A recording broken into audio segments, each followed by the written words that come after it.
Welcome back to Mr. Midnight. I'm your host, and tonight we're heading to Alaska during the darkest time of the year, polar night. That's when the sun disappears for months, and the whole world turns black. But here's the thing. When it gets that dark for that long, something changes. Something wakes up. What you're about to hear are 7 true stories from people who were just doing normal jobs. Driving, delivering things, fixing stuff. When they saw something they can never forget. These aren't fairy tales or make-believe. These actually happened. And after tonight, you might think twice about what really hides in the dark. If you're new to Mr. Midnight, smash that subscribe button and hit the bell so you never miss a video. Now, turn off your lights, get comfortable, and whatever you do, don't look away. Because what happened to these people in Alaska's endless night might be the most disturbing thing you'll hear all year.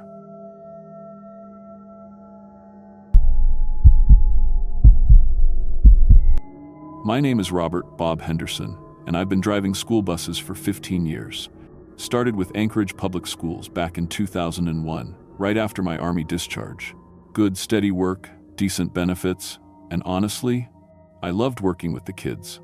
Most drivers see them as noise and chaos, but I saw potential. Future doctors, teachers, maybe even a few troublemakers who'd grow up to change the world.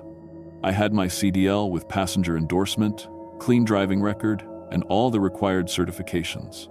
Child protection training, defensive driving, crisis management. You name it, I had the certificate on my wall. Been through blizzards that would shut down half the city, mechanical breakdowns in -30 weather, and even a few medical emergencies with kids. Always got everyone home safe. Always. But what happened during the winter of 2016, during those long months of polar night, changed everything I thought I knew about the children I was supposed to protect. Because sometimes, the most dangerous thing on your bus isn't what gets on, it's what's already there, wearing a familiar face. January 2016 was brutal, even by Alaska standards. Polar night had settled over Anchorage like a thick black blanket, and by the time I started my morning routes at 6:30, it was pitch dark. Wouldn't see sunlight until afternoon, and even then, just a pale glow on the horizon. By the time I finished my afternoon runs at 4:15, darkness again. My bus was a 2012 Bluebird Vision, 40-foot conventional, equipped with GPS tracking, two-way radio, and security cameras mounted front and rear. Standard safety equipment included first aid kit, fire extinguisher, and emergency exit tools. I kept my vehicle inspection logs current, checked tire pressure and fluid levels every morning, and ran through my safety checklist like clockwork. Route 47 covered the newer suburban neighborhoods north of Anchorage, Eagle River, Chugiak, and parts of the military housing near Elmendorf. 43 miles round trip, 28 regular students, ages 6 through 16. I knew every kid by name, which house they lived in, and exactly where they sat on my bus. Creatures of habit, kids are. Same seats, same friends, same little dramas day after day. The route timing was tight during winter months, had to allow extra time for icy roads and reduced visibility, but still maintain the schedule. District policy required buses to run unless temperatures dropped below -40 or winds exceeded 50 miles per hour. My shift started at 6 a.m. with pre-trip inspection, first pickup at 7, school delivery by 8:15. Afternoon reverse, pickup at 3:30, last drop-off by 4:15. Radio protocol was strict. Check in every 30 minutes with dispatch, report any incidents immediately, maintain professional communication at all times. GPS tracking meant the district knew exactly where every bus was at all times, or so we thought. The technology that was supposed to keep us safe would prove useless when reality itself started breaking down.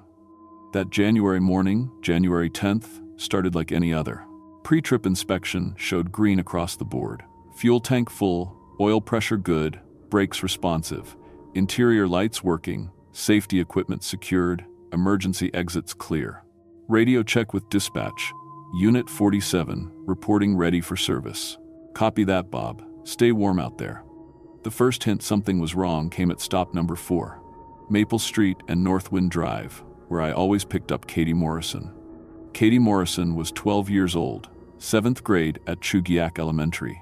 Blonde hair, blue backpack with patches from various school trips, and a small scar on her chin from when she fell off her bike the previous summer. Always sat in seat 14, left side, third row back. Chatty kid, constantly telling me about her art projects or the book she was reading. That morning, she got on the bus like always. Same blonde hair, same blue backpack, same time. 7:07 exactly. But something felt wrong the moment she climbed those steps. Katie usually bounded up into the bus, said good morning, maybe made a comment about the weather, or asked if I'd watched whatever show was popular that week. This Katie climbed the steps slowly, mechanically. No greeting, no eye contact. She turned down the aisle and took her usual seat without a word. I figured she was tired, maybe coming down with something. Kids get moody, especially during the dark months. Seasonal depression hits children hard up here. But in my rearview mirror, I noticed she wasn't moving. Most kids fidget constantly, adjusting their backpacks, looking out windows, talking to friends. This Katie sat perfectly still, hands folded in her lap, staring straight ahead. That's when I noticed the scar was missing. The small, crescent-shaped mark on her chin from last summer's bike accident was gone. Skin was smooth, unmarked. For a second, I wondered if I'd been wrong about which side of her face it was on, but I'd been looking at that kid in my mirror for months. I knew her face better than my own niece's. 3 stops later, we reached Birchwood Avenue, and Katie Morrison got on the bus. Again. Same height, same blonde hair, same blue backpack, but this one acted normal. Bounced up the steps, smiled, said, "Morning, Mr. Bob. Did you see that thing about the aurora on the news?" She headed toward her usual seat, then stopped. Another girl was already sitting there. A girl who looked exactly like her. Excuse me," the second Katie said politely. "I think you're in my seat." The first Katie didn't respond, didn't even turn her head. The second, Katie shrugged, confused but not alarmed, and sat in the empty seat across the aisle. I watched both of them in my mirror. One Katie was reading a book, occasionally looking up to watch the snow falling past the windows. The other Katie sat motionless, hands folded, staring at the seat back in front of her. I pulled over after the next stop and activated my emergency flashers. District policy was clear. Any safety concern required an immediate stop and radio contact with dispatch. But what was I supposed to report? That I had 2 identical students on my bus? They'd think I was losing my mind. I tried the direct approach. "Katie?" I called back. "Katie Morrison?" The normal Katie looked up from her book. "Yes, Mr. Bob?" The other Katie didn't react at all, didn't turn her head, didn't blink, didn't acknowledge her name. I looked closer in the mirror, trying to see her eyes clearly in the dim interior lighting. What I saw made my hands shake on the steering wheel. Her eyes were completely black. Not the iris, not the pupil, the entire visible eye, from corner to corner, was solid black like a piece of polished obsidian. No reflection, no depth, just black. I grabbed my radio. "Dispatch, this is Unit 47. I have a situation here. Need to speak with a supervisor." "Copy, Bob. What's your status?" "How do you explain something that can't be explained?" "I have a passenger who doesn't respond to her name and appears to be unwell. Requesting guidance on protocol. Can you continue route safely?" I looked back at both Katies. The normal one was reading her book, completely unaware of the impossible situation. The other one hadn't moved a muscle since getting on the bus. "Affirmative. Continuing route. Copy.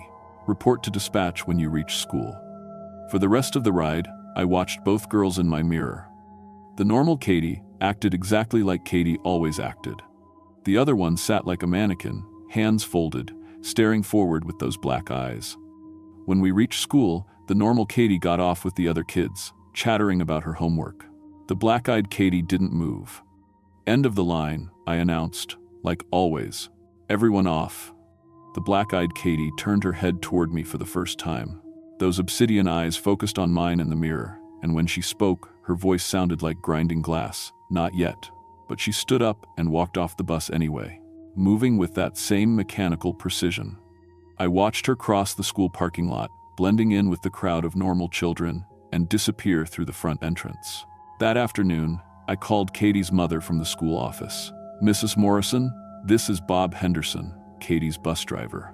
I need to ask you something, and I know it's going to sound strange. Was Katie at home sick today?" Long pause. "Yes, she's been running a fever since yesterday." "Why? Did someone say they saw her at school?" My blood went cold. "No, ma'am, just checking on attendance. Hope she feels better soon." I hung up and stared at my logbook. According to the official record, Katie Morrison had been on my bus that morning and afternoon. According to her mother, she'd been home sick all day. According to my own eyes, I'd had 2 Katie Morrisons on my bus. The next day, it happened again. But this time it wasn't just Katie. Tommy Anderson, 3rd grade, always wore a green winter coat and carried a lunchbox with superheroes on it. Got on at stop 12 like always, but something was off. Same face, same coat, same lunchbox, but Tommy usually spent the entire ride bouncing in his seat and making airplane noises. This Tommy sat quietly, hands folded, staring forward. When the real Tommy got on 3 stops later, he tried to sit with the first one. "Hey, you look just like me," the real Tommy said, delighted. "Are you my twin?" The fake Tommy didn't respond. Real Tommy poked him on the shoulder. No reaction. "Mr. Bob, this kid won't talk to me, and he looks exactly like me." "Just sit somewhere else, Tommy," I said, trying to keep my voice steady. Some people don't feel like talking in the bus, but I was watching in my mirror, and when the fake Tommy turned his head slightly, I saw the same thing I'd seen with fake Katie. Eyes like black holes. By Friday of that week, I had duplicates of 6 different children. The pattern was always the same. Fake child gets on first, acts like a mannequin, has black eyes. Real child gets on later, acts normal, doesn't understand why someone who looks exactly like them is being so weird. I tried everything I could think of. Asked the duplicates, direct questions, no response. Tried to get their attention by calling their names, nothing. Even tried making sudden loud noises to see if they'd react. The real children would jump or turn around. The fakes never moved. Weekend gave me time to research. I spent hours online, reading about psychological conditions that might cause this kind of hallucination. Sleep deprivation, carbon monoxide poisoning, early onset dementia. But the security cameras on my bus showed the same thing my eyes did: duplicate children with identical faces and clothing. I found stories about something called black-eyed children. Urban legend that had been circulating online for years. Children who appeared normal except for their solid black eyes, who would try to gain access to homes or vehicles. The stories always emphasized the same thing: never let them in, never invite them, never take them where they want to go. But these weren't knocking on doors, asking to be let in. They were already there, riding my bus, infiltrating the school system. Monday morning brought 7 duplicates, Tuesday brought 9. By Wednesday, January 20th, nearly half the children on my route had black-eyed twins sitting motionless on my bus. The real children were starting to notice something was seriously wrong. "Mr. Bob," said the real Sarah Chen, "why are there so many kids who look like other kids on the bus, and why won't they talk?" I didn't have an answer. District policy required me to maintain professional composure and avoid discussing personal beliefs or frightening children. But how do you explain the impossible? The fake children were getting more active. Instead of just sitting motionless, they were starting to turn their heads, following the movements of their real counterparts.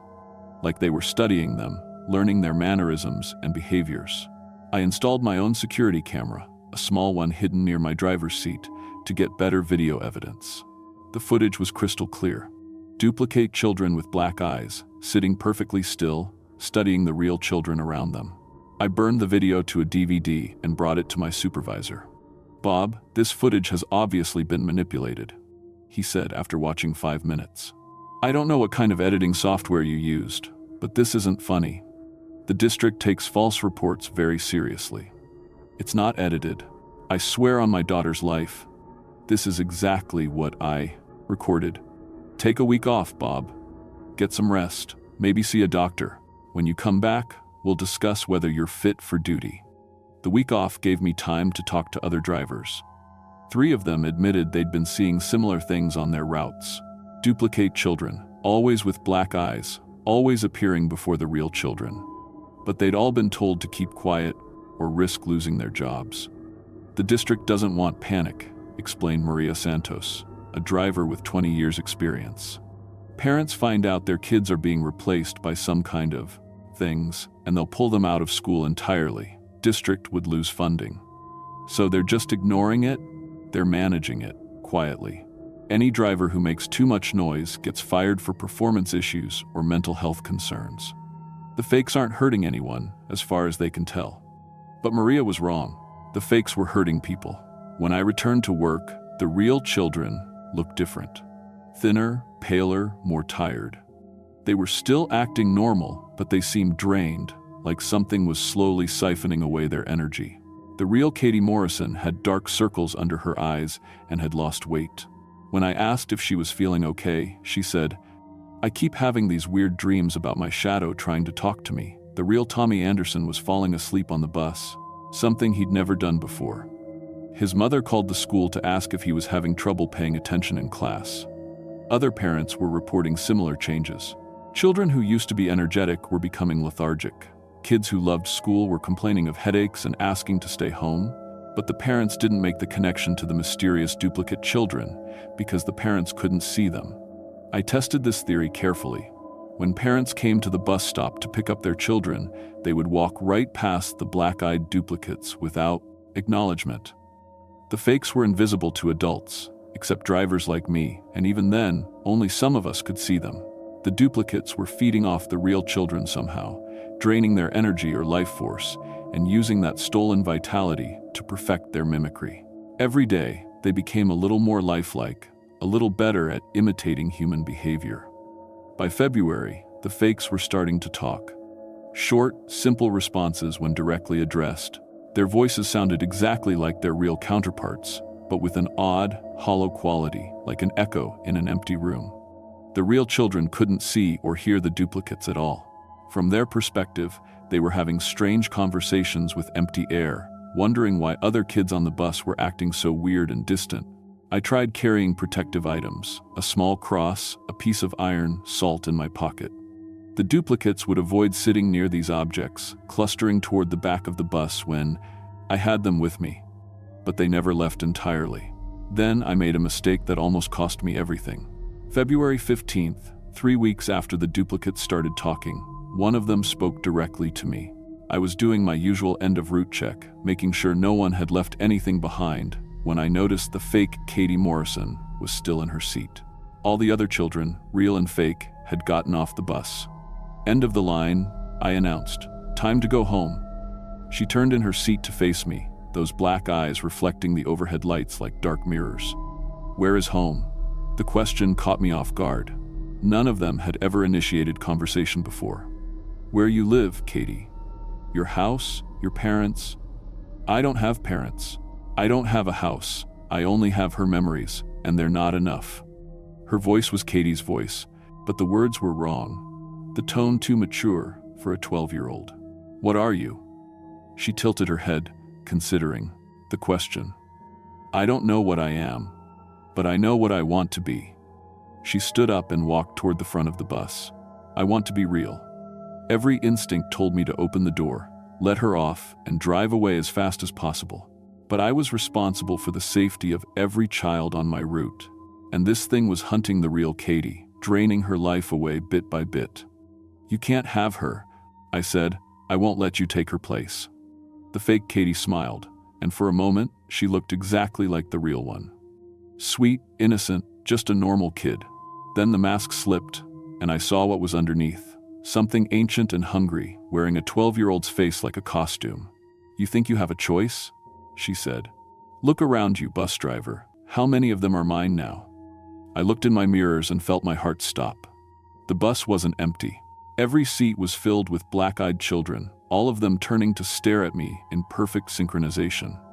Duplicates of every child on my route, plus dozens I didn't recognize. They filled the aisle, standing pressed against each other, all watching me with those bottomless black eyes. "We've been very patient," the fake Katie continued, her voice now joined by a chorus of others, all speaking in unison. "We've followed your rules, stayed in our seats, behaved properly, but we're ready now. Ready to take their places permanently." The temperature on the bus dropped 20 degrees in an instant. My breath came out in visible puffs, and frost started forming on the windows. The engine died without explanation, and the electrical systems began failing one by one. First the radio, then the GPS, then the interior lights. In the growing darkness, the black-eyed children began moving toward the front of the bus. "The real children trust you," the fake Katie said. "They'll listen when you tell them to come back tomorrow. And when they do, we'll be waiting. One by one, we'll take their places, and no one will know the difference." I reached for my emergency radio, but it was dead. Reached for my cell phone, but it showed no signal. The GPS tracking system that was supposed to keep us safe had failed completely. The district had no idea where I was. "You can't stop all of us," the chorus of voices said. "But you can join us. Drive us where we need to go. Help us replace the children. Become one of us." The fake Katie reached the front of the bus and climbed the steps to the driver's area. Up close, I could see that her skin had a waxy, artificial quality, like a high-end mannequin. She reached out with one pale hand and placed it on my shoulder. The cold went straight through my jacket, through my skin, into my bones. I could feel something trying to crawl inside my mind, offering to take away the fear, the confusion, the responsibility. All I had to do was stop fighting and let it in. But I thought about the real Katie, thin and tired, having nightmares about shadows. I thought about Tommy Anderson falling asleep in class, about Sarah Chen asking why the other kids were acting so strange. I thought about all the parents who had no idea their children were slowly being replaced by things that fed on human life. I grabbed the manual door release and yanked it open. "Get off my bus." The fake Katie's grip tightened on my shoulder, but I shrugged away from her and stood up. I said, "Get off my bus. All of you." They didn't move. Dozens of black-eyed children stared at me in silence, waiting to see what I would do next. I reached into my jacket and pulled out my emergency flare gun, standard equipment for winter driving in Alaska. "I'm only going to say this once more. Get off my bus." The fake Katie laughed. "That won't hurt us." "Maybe not," I said, aiming the flare gun at the emergency exit in the back of the bus. "But this will hurt you." I pulled the trigger. The flare shot across the bus and punched through the back emergency window, embedding in the seat cushion. The magnesium burned white-hot, filling the bus with brilliant light and acrid smoke. The black-eyed children screamed in unison, a sound like breaking glass and tearing metal. They covered their faces and stumbled toward the door, pouring off the bus like smoke in a sudden wind. In the white glare of the burning flare, I could see their true forms, not children at all, but something dark and shapeless that had been wearing human faces like masks. Within seconds, the bus was empty, except for me and the smell of burned magnesium. I radioed for a supervisor as soon as the electrical systems came back online, told them I'd had a mechanical failure and needed immediate pickup. Didn't mention the black-eyed children, the freezing temperature, or the flare gun. Just requested emergency maintenance and a replacement driver. When the district mechanic examined my bus, he found nothing wrong. Engine ran perfectly, electrical systems tested normal, GPS tracking showed I'd never left my scheduled route. According to the official record, I'd been parked at the school for exactly 17 minutes, normal end-of-route procedure. But the back emergency window was shattered, and the rear seat had a burn mark from the flare. I claimed vandalism, kids throwing rocks. The district replaced the window and ordered me to report any further incidents of property damage immediately. I never saw another black-eyed child on my bus. The pattern broke completely. No more duplicates, no more mannequin children studying their real counterparts. But the effects lingered. The real children slowly returned to normal over the following weeks, gaining back their energy and enthusiasm. But several parents reported their kids had no memory of the months when they'd been acting strange. When I tried to discuss the incident with other drivers, I found that 3 of them had been quietly transferred to different routes or different schools. Maria Santos, who'd warned me about the district's policy of silence, was no longer employed by Anchorage Public Schools. Official reason: early retirement for health concerns.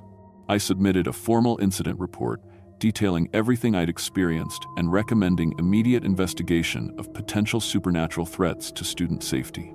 The report disappeared into the administrative system and was never acknowledged. 2 weeks later, I received a written reprimand for unprofessional conduct and spreading unfounded rumors that could cause public panic. The reprimand included a mandatory psychological evaluation and a strongly worded warning about discussing fantastical claims with other employees or parents. I kept driving school buses for another 3 years, but I never stopped watching. Every winter, during the long months of polar night, I would see the signs. Children acting strangely, parents reporting behavioral changes, other drivers whispering about passengers who didn't belong. The district would respond the same way every time: transfers, early retirements, and official silence. In 2019, I finally retired from public school transportation and started driving for a private company. Smaller routes, fewer children, but the same responsibility: getting kids safely from home to school and back again. But I still live in Anchorage, and I still pay attention to the local news. Every year, during polar night, a few children go missing. The police assume they're runaways or family abductions. The parents hold out hope for their safe return. The schools update their records and move on. But I know the truth. Those children didn't run away, and they weren't taken by human predators. They were replaced, one, by things that wear human faces and feed on human life. And every year, as the black-eyed children perfect their mimicry, it becomes harder to tell the difference. How many of your children are still human? How would you know if they'd been replaced?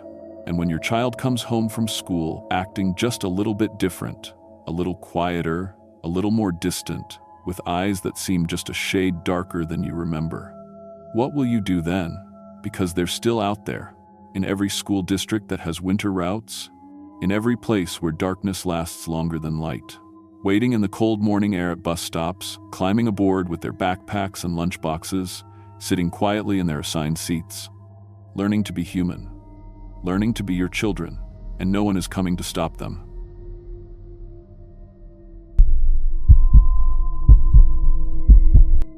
My name is Jake Morrison, and I've been working Alaska's marine highways for 12 years. Started as a deckhand right out of high school, worked my way up through every position on these ferries. I've seen 100-foot waves, equipment failures in sub-zero weather, and medical emergencies hundreds of miles from help.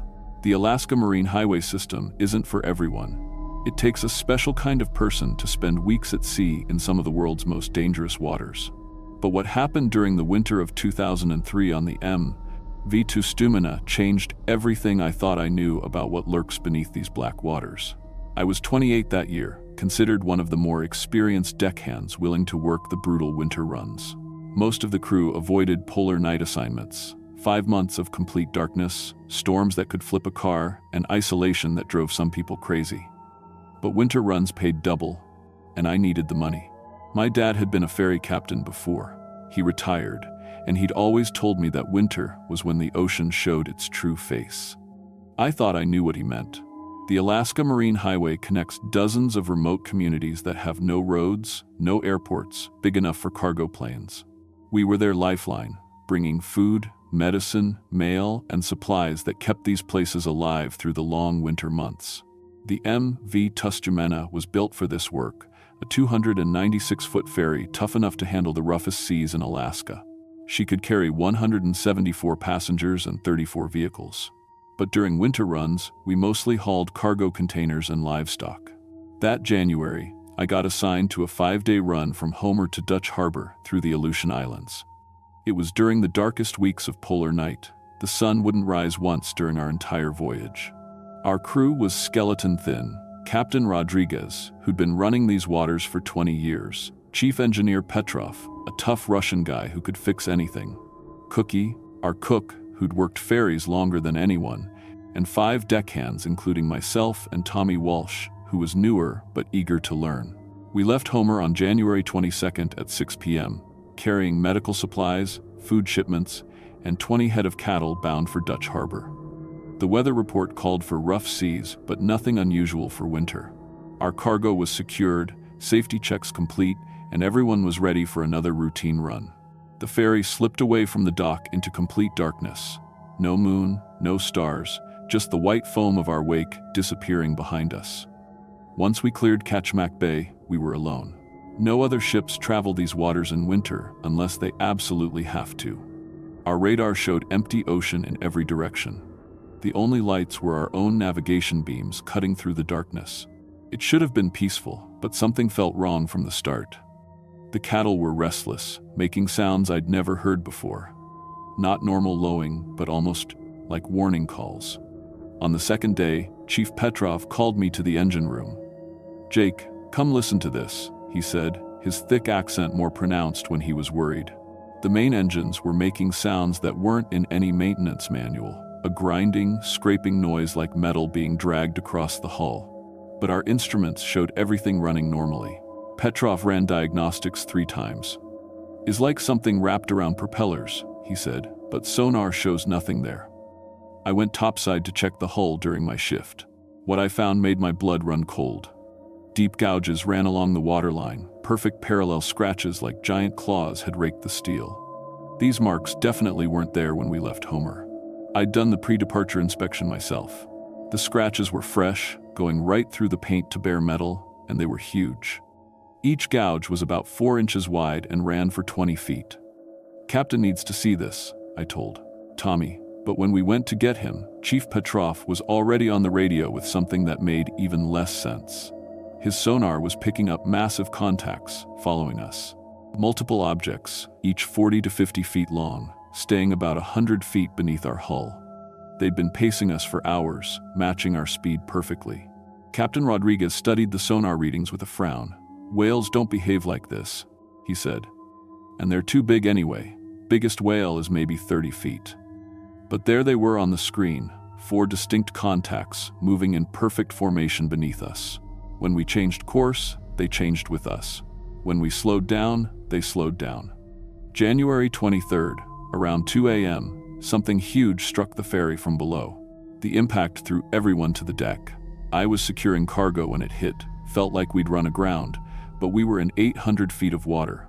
The whole ferry shuddered, metal groaned, and I heard the unmistakable sound of steel, plates cracking. Emergency alarms started screaming throughout the ship. Chief Petrov's voice came over the intercom. "Lower cargo hold is flooding. All hands to damage control." Tommy and I grabbed emergency gear and headed below. The flooding was bad, seawater pouring through cracks in the hull that looked like they'd been punched from outside. But what really scared me were the holes themselves. They weren't jagged like impact damage. They were smooth, round, like something had been driven through the steel with incredible force.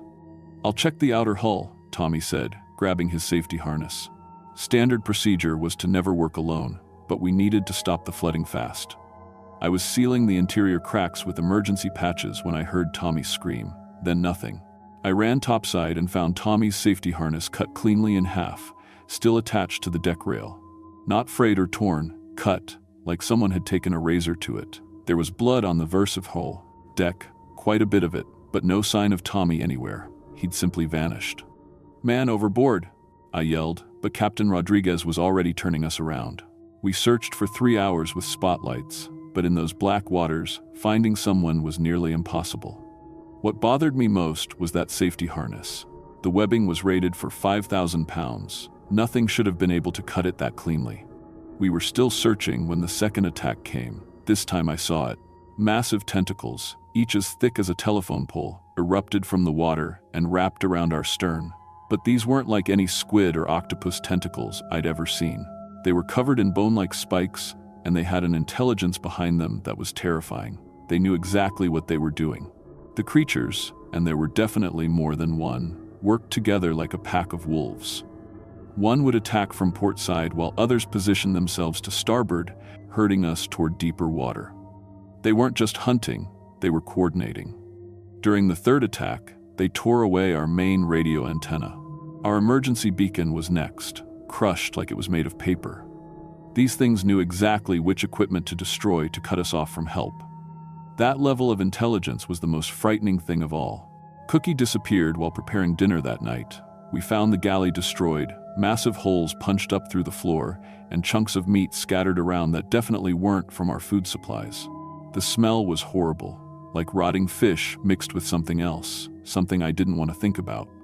That's when Chief Petrov started showing the bite marks. They appeared overnight on his arms and neck, deep puncture wounds that weren't there when we'd worked together earlier. When I asked him about them, he got confused. "What bites?" he said. "Nothing bit me." But the wounds kept appearing, getting infected with something that turned the flesh black around the edges. The fourth attack was the worst. The creatures tore open our main deck like opening a can. I watched in horror as tentacles reached through the holes and grabbed our cargo, the cattle we were transporting to Dutch Harbor. The animals' terrified screams echoed across the dark water as they were dragged down into the depths. But something was wrong with Captain Rodriguez too. He developed the same black rot that was spreading on Chief Petrov's arms. Both of them started acting different, aggressive, paranoid. During one of our emergency meetings, Captain Rodriguez actually suggested we should try to communicate with them. "They're not attacking randomly," he insisted. "They want something from us, maybe if we cooperate." That's when I realized the horrible truth. Whatever had bitten Chief Petrov and Captain Rodriguez was changing them somehow. The infection was spreading through their bodies, and it was affecting their minds. They were becoming something else. The infected crew members tried to sabotage our escape attempts. I caught Chief Petrov disabling the emergency flare gun, and Captain Rodriguez kept steering us toward deeper water despite my protests. They wanted to feed us to the creatures. They were helping them hunt us. I locked myself in the wheelhouse with the two remaining healthy crew members, a deckhand named Marcus and our communications officer, Sarah. We barricaded the door and tried to get our emergency equipment working. The creatures had damaged most of it, but we finally managed to jury-rig a flare launcher. When that red flare lit up the sky, I've never been so happy to see anything in my life. A Coast Guard cutter appeared on the horizon within an hour. The moment their radar signature showed up on our instruments, the creatures vanished. The attacks stopped completely, like they'd never been there at all. The rescue crew found us drifting with massive hull damage, 3 crew members missing, and 2 others showing signs of some kind of infection they'd never seen before. The official report blamed rough seas and equipment failure for our casualties. No mention of creature attacks or infected crew behavior. Captain Rodriguez and Chief Petrov were quietly transferred to different assignments after their medical leave. Tommy, Cookie, and our communications officer were listed as lost at sea due to severe weather conditions. All survivors were quarantined for 2 weeks at a military medical facility. They ran blood tests, psychological evaluations, and made us sign non-disclosure agreements about maritime security incidents. The doctors seemed very interested in the black rot on my arms. Yes, I'd been bitten too, though I didn't remember when. 20 years later, that infection has never completely healed. It spreads during winter months, goes dormant in summer. The black marks on my skin get worse every year, and I'm slowly becoming something else. I can see perfectly in complete darkness now. I can hold my breath underwater for 30 minutes. I can taste metal and seawater from a mile away. During polar night, I feel an overwhelming urge to return to the ocean. I found records of similar attacks dating back over 100 years. Ferry crews, fishing boats, cargo ships, all lost during polar night, always blamed on weather. The Alaska Marine Highway System knows what's out there, but they keep sending ships anyway. The remote communities need supplies, and someone has to deliver them. I tried to warn other ferry workers, but the company threatened legal action. They have lawyers, government contracts, and a lot of money invested in keeping these routes open. A few missing crew members every winter is just the cost of doing business. It's been 20 years now since that voyage, and I'm running out of time. The infection has changed me in ways I'm still discovering. My reflection looks wrong in mirrors sometimes. My dreams are filled with visions of the deep ocean and creatures that shouldn't exist. During the darkest weeks of winter, when polar night settles over Alaska, I can hear them calling. And God help me, I want to answer.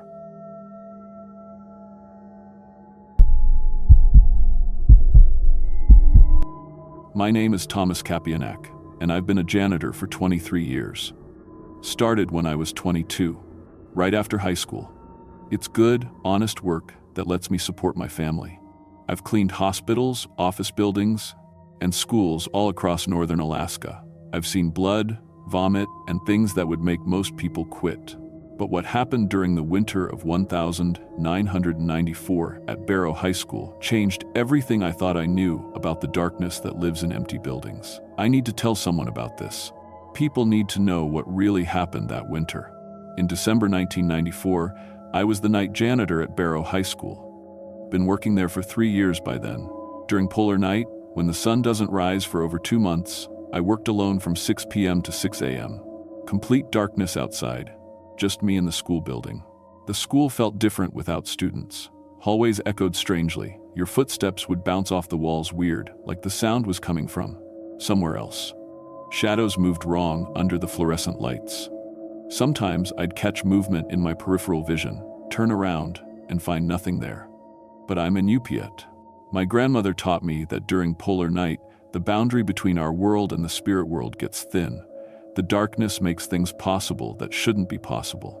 I knew to be respectful, to burn traditional medicines, to keep myself protected.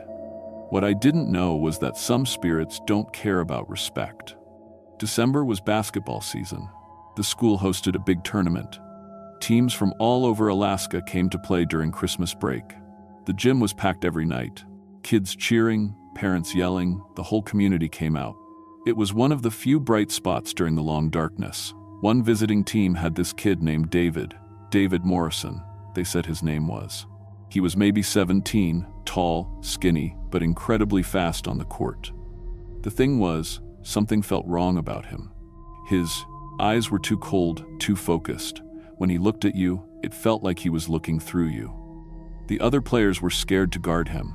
They'd get close, then back off like they'd touched something that burned them. David's basketball skills weren't normal. He scored 50, 60 points every game, never missed a shot, never got tired. He moved faster than the cameras could follow clearly. When we watched game footage later, he'd be blurry in the recordings, like he was moving too fast for the equipment to catch. But here's what really got my attention.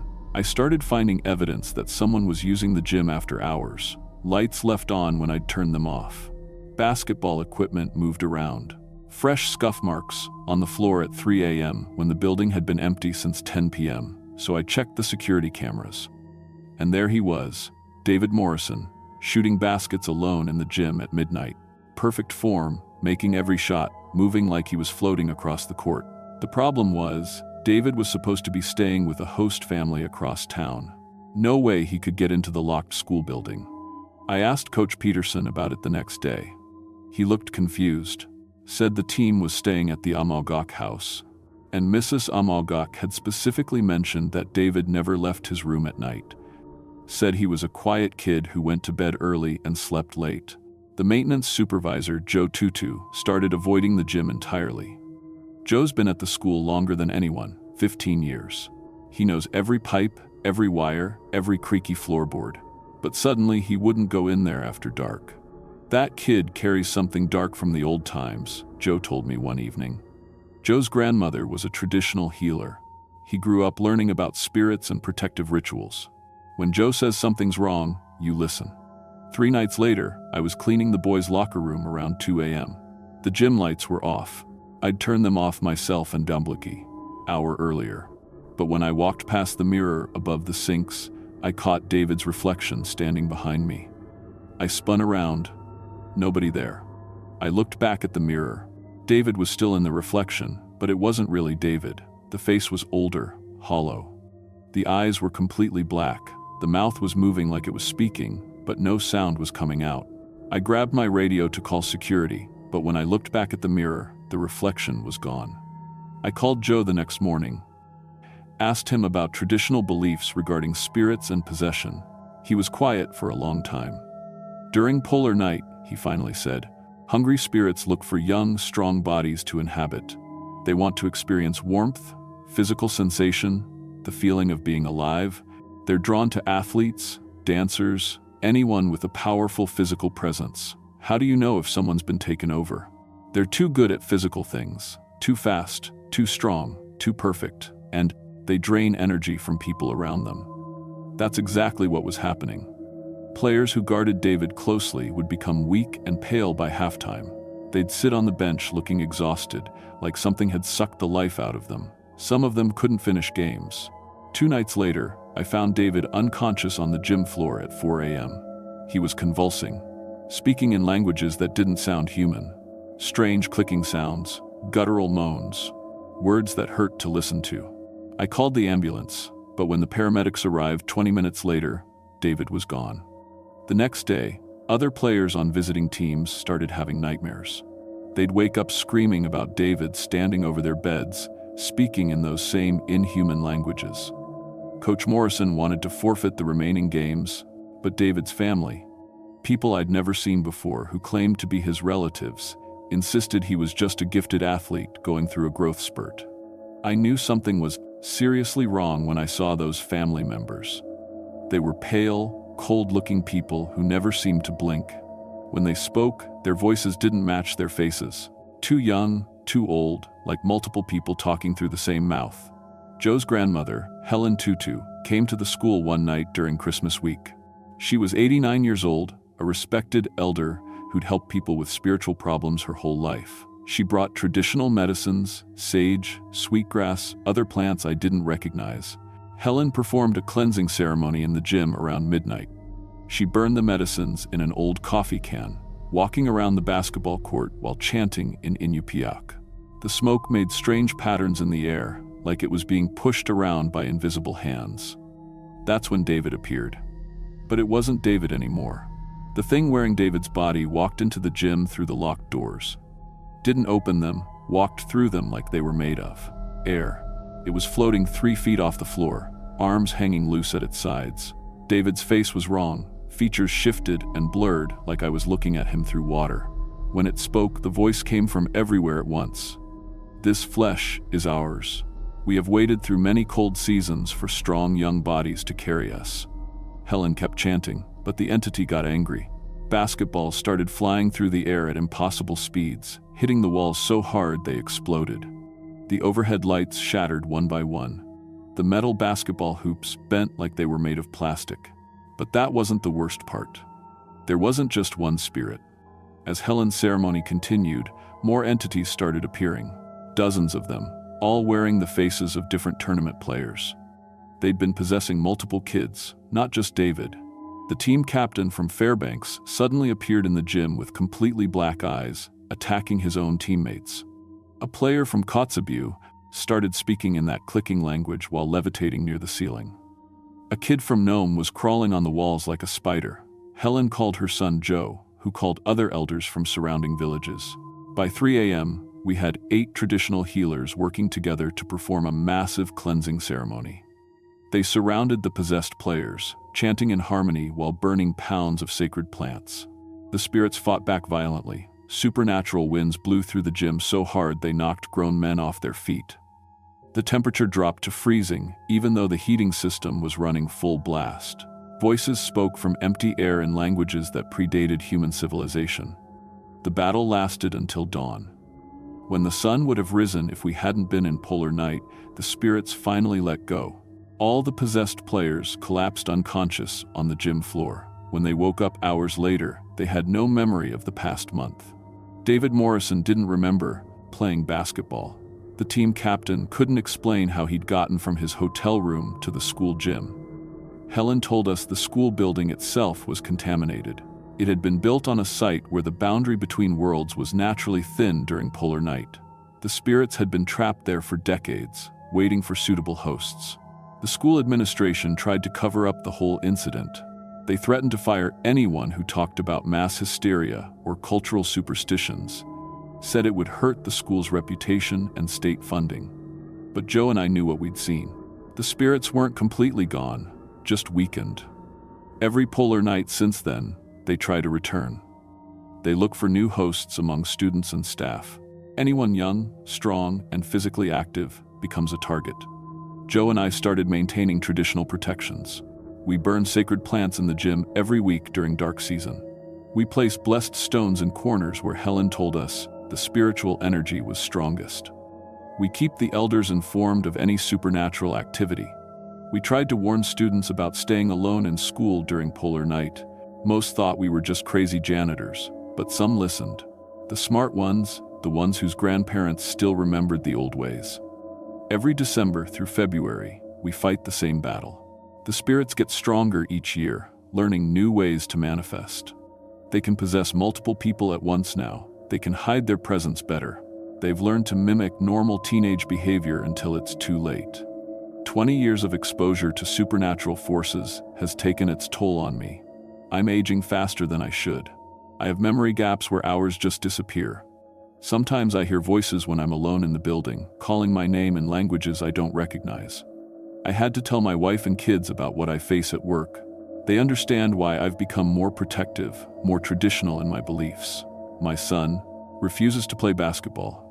My daughter won't stay after school for any reason during polar night.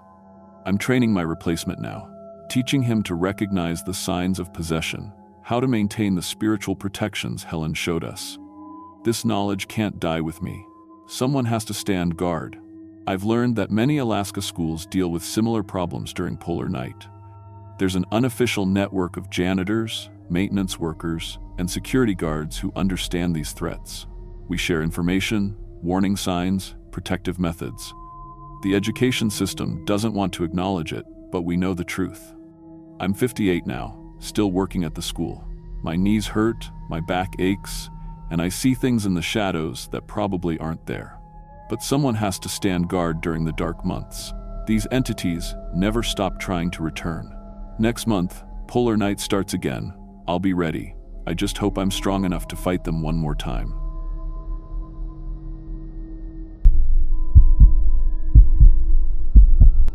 My name is Jake Thompson, and I delivered pizzas in Anchorage for 8 years. Started at 16, quit at 24. What happened during the winter of 1987 is why I'm recording this testimony.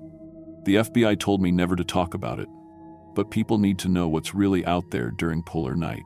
I'm sharing this because 3 more pizza drivers have disappeared in Alaska this winter. Same pattern, same hunting ground.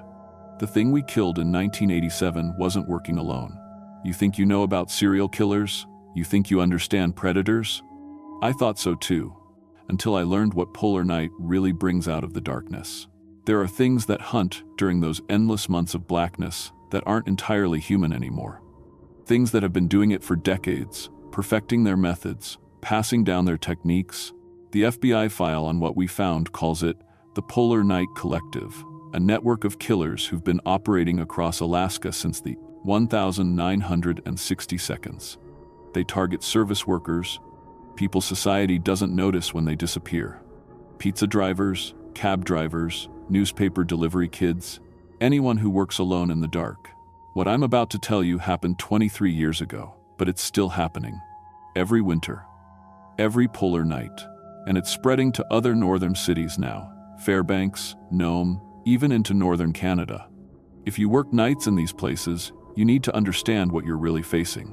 This isn't just about one sick individual. This is about organized evil that's been growing in Alaska's darkness for generations. Mario's Pizza sat on 4th Avenue like a grease-stained beacon in downtown Anchorage's urban decay. The building was from the 1950 seconds. Cracked foundation, windows that rattled in their frames, and a heating system that gave up every time the temperature dropped below zero, which in January meant it gave up permanently. I worked the night shift because it paid double, regular day. Drivers made minimum wage plus tips. Night drivers got hazard pay, an extra $4 an hour that Mario called darkness money. Most people thought he was being generous. I found out later he was paying survival money. The delivery territory covered 43 square miles of Anchorage's worst neighborhoods. Government Hill, where the streetlights had been broken for months and nobody bothered fixing them. Mountain View, where apartment numbers were spray-painted over or missing entirely. Russian Jack Springs, where entire buildings sat empty but pizza orders still came from inside. My car was a 1982 Toyota Tercel with 247,000 miles and a passenger door that wouldn't lock. The heating barely worked, the radio picked up strange frequencies during polar night, and the odometer had stopped working 2 years earlier. But it ran, and that's all Mario cared about. The equipment was ancient, pizza warming bags held together with silver tape, a cash box that didn't close properly, and a clipboard for tracking deliveries that was warped from coffee spills and moisture. The phone system was worse. 3 rotary lines that crackled with static and sometimes connected you to numbers you hadn't dialed. During polar night, Anchorage became a different city. Darkness stretched from 4 p.m. to noon the next day. 20 hours of black that made people lose track of time, lose track of reality. Emergency calls tripled, domestic violence spiked, and pizza orders came at all hours from customers who insisted it was dinner time at 3 a.m. By January 1987, we were down to 3 drivers for the entire night shift. The usual winter attrition had been worse than normal. 7 drivers quit in December, all claiming they felt watched during deliveries. Mario hired replacements, but they rarely lasted more than a week. The ones who stayed talked about seeing the same cars following them, finding their personal belongings moved when they returned from deliveries. The police knew something was happening. Officer Rodriguez told me later they'd been getting reports about suspicious vehicles near delivery locations for months. But following pizza drivers wasn't illegal. Taking photos wasn't illegal. Even showing up at drivers' home addresses could be explained away as customer complaints about service. What was happening in Anchorage that winter wasn't random. It was systematic, organized, and we were about to become part of something much worse than a simple stalking case. The Marcus orders started January 15th, but they weren't coming from Marcus. The call came at 2:47 a.m. exactly. I remember checking the kitchen clock because something about the timing felt deliberate. Large pepperoni, extra cheese, 1247 Northway Drive, apartment 3B. The voice was male, quiet, carefully controlled like someone reading from a script. When I arrived at the address, the man who answered the door matched the voice perfectly. Tall, thin, dark hair that looked professionally cut despite the cheap clothes. He had exact change ready, $12.50, no tip, and took the pizza with a polite, "Thank you." But behind him, I glimpsed something that made my skin crawl. The apartment wasn't lived in, it was staged. A single piece of furniture, a chair facing the window, one candle burning on a card table, nothing else visible in the beam of my flashlight. No personal belongings, no signs of actual habitation. As I walked back to my car, I noticed the other apartments in the complex were completely dark. Not just lights off dark, but empty dark. No curtains in windows, no furniture silhouettes, nothing. The entire building felt hollow. 3 nights later, same time, same order, different voice. This time, a woman answered the phone. Same careful, controlled tone, same address. But when I knocked on apartment 3B, a different person opened the door. A woman in her 30s with short blonde hair and the same eerily polite manner. Same, exact change. Same staged apartment behind her. Same single candle burning in the window. That's when I realized I wasn't dealing with a customer. I was dealing with a rotation. By the 5th delivery, I'd met 4 different people at the same apartment. Marcus, the blonde woman, an older man with gray hair, and a younger guy who couldn't have been more than 20. All different ages, builds, appearances. All with the exact same mannerisms, the exact same payment method, the exact same staged living space. They were taking turns watching me. The apartment building itself was the first major clue something was orchestrated. I started paying attention to the other units during deliveries. Building A was completely vacant, condemned signs on some doors, broken windows, no electricity. Building B had a few occupied units, but the tenants I saw looked scared. They'd peek through curtains when I walked past, then quickly disappear. Building C, where the Marcus orders came from, was different. Occupied, but wrong. Lights and windows that were too bright, too white, people moving around inside who cast shadows that didn't match their supposed activities, and always, someone watching from apartment 3B when I left. The network was bigger than one building. During my 6th delivery to the Marcus address, I spotted the surveillance. A dark sedan parked in the shadows between streetlights. Engine running, exhaust visible in the cold air. When I finished the delivery and drove toward the exit, the sedan's headlights came on and followed me. Not to my next delivery. To my home. The car stayed parked across from my apartment building for 3 hours. When I looked out my window at 4 a.m., whoever was inside was using binoculars to watch my apartment. They had professional equipment, long-range lenses, communication equipment, gear that suggested this wasn't some lone stalker operation. I called the police. Officer Rodriguez came out, took a DUI report, and by the time he arrived, the sedan was gone. Probably just someone lost, he said. But I could see in his eyes that he didn't believe it either.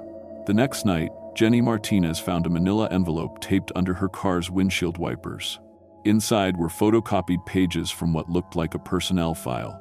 Her home address, work schedule, emergency contact information, even her social security number. At the bottom of the last page, someone had handwritten, "Target acquired." That's when we realized we weren't just being watched by customers. We were being hunted by professionals. The photographs started appearing on January 28th, but not in my delivery bag. They were being placed in locations that proved how thoroughly they'd infiltrated our lives. The first photo was tucked inside my apartment mailbox, mixed in with normal mail so I wouldn't notice it immediately. It showed me sleeping in my bed, taken through my bedroom window with professional-grade night photography equipment. The angle suggested they'd been on my fire escape for extended periods, close enough to touch the glass. The second photo was worse. Jenny found it taped inside her work locker at Mario's. It showed her in her bathroom, taken through a window she'd thought was too high for anyone to reach. She lived on the third floor of her apartment building. But the third photo revealed the true scope of what we were dealing with. It was a group shot, 8 people standing around a map of Anchorage spread across a table. The map was covered with red pins marking locations throughout the city, with photographs of faces attached to strings connecting the pins.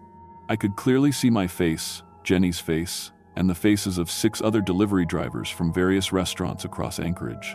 They weren't just hunting us individually, they were hunting all of us as part of a coordinated operation.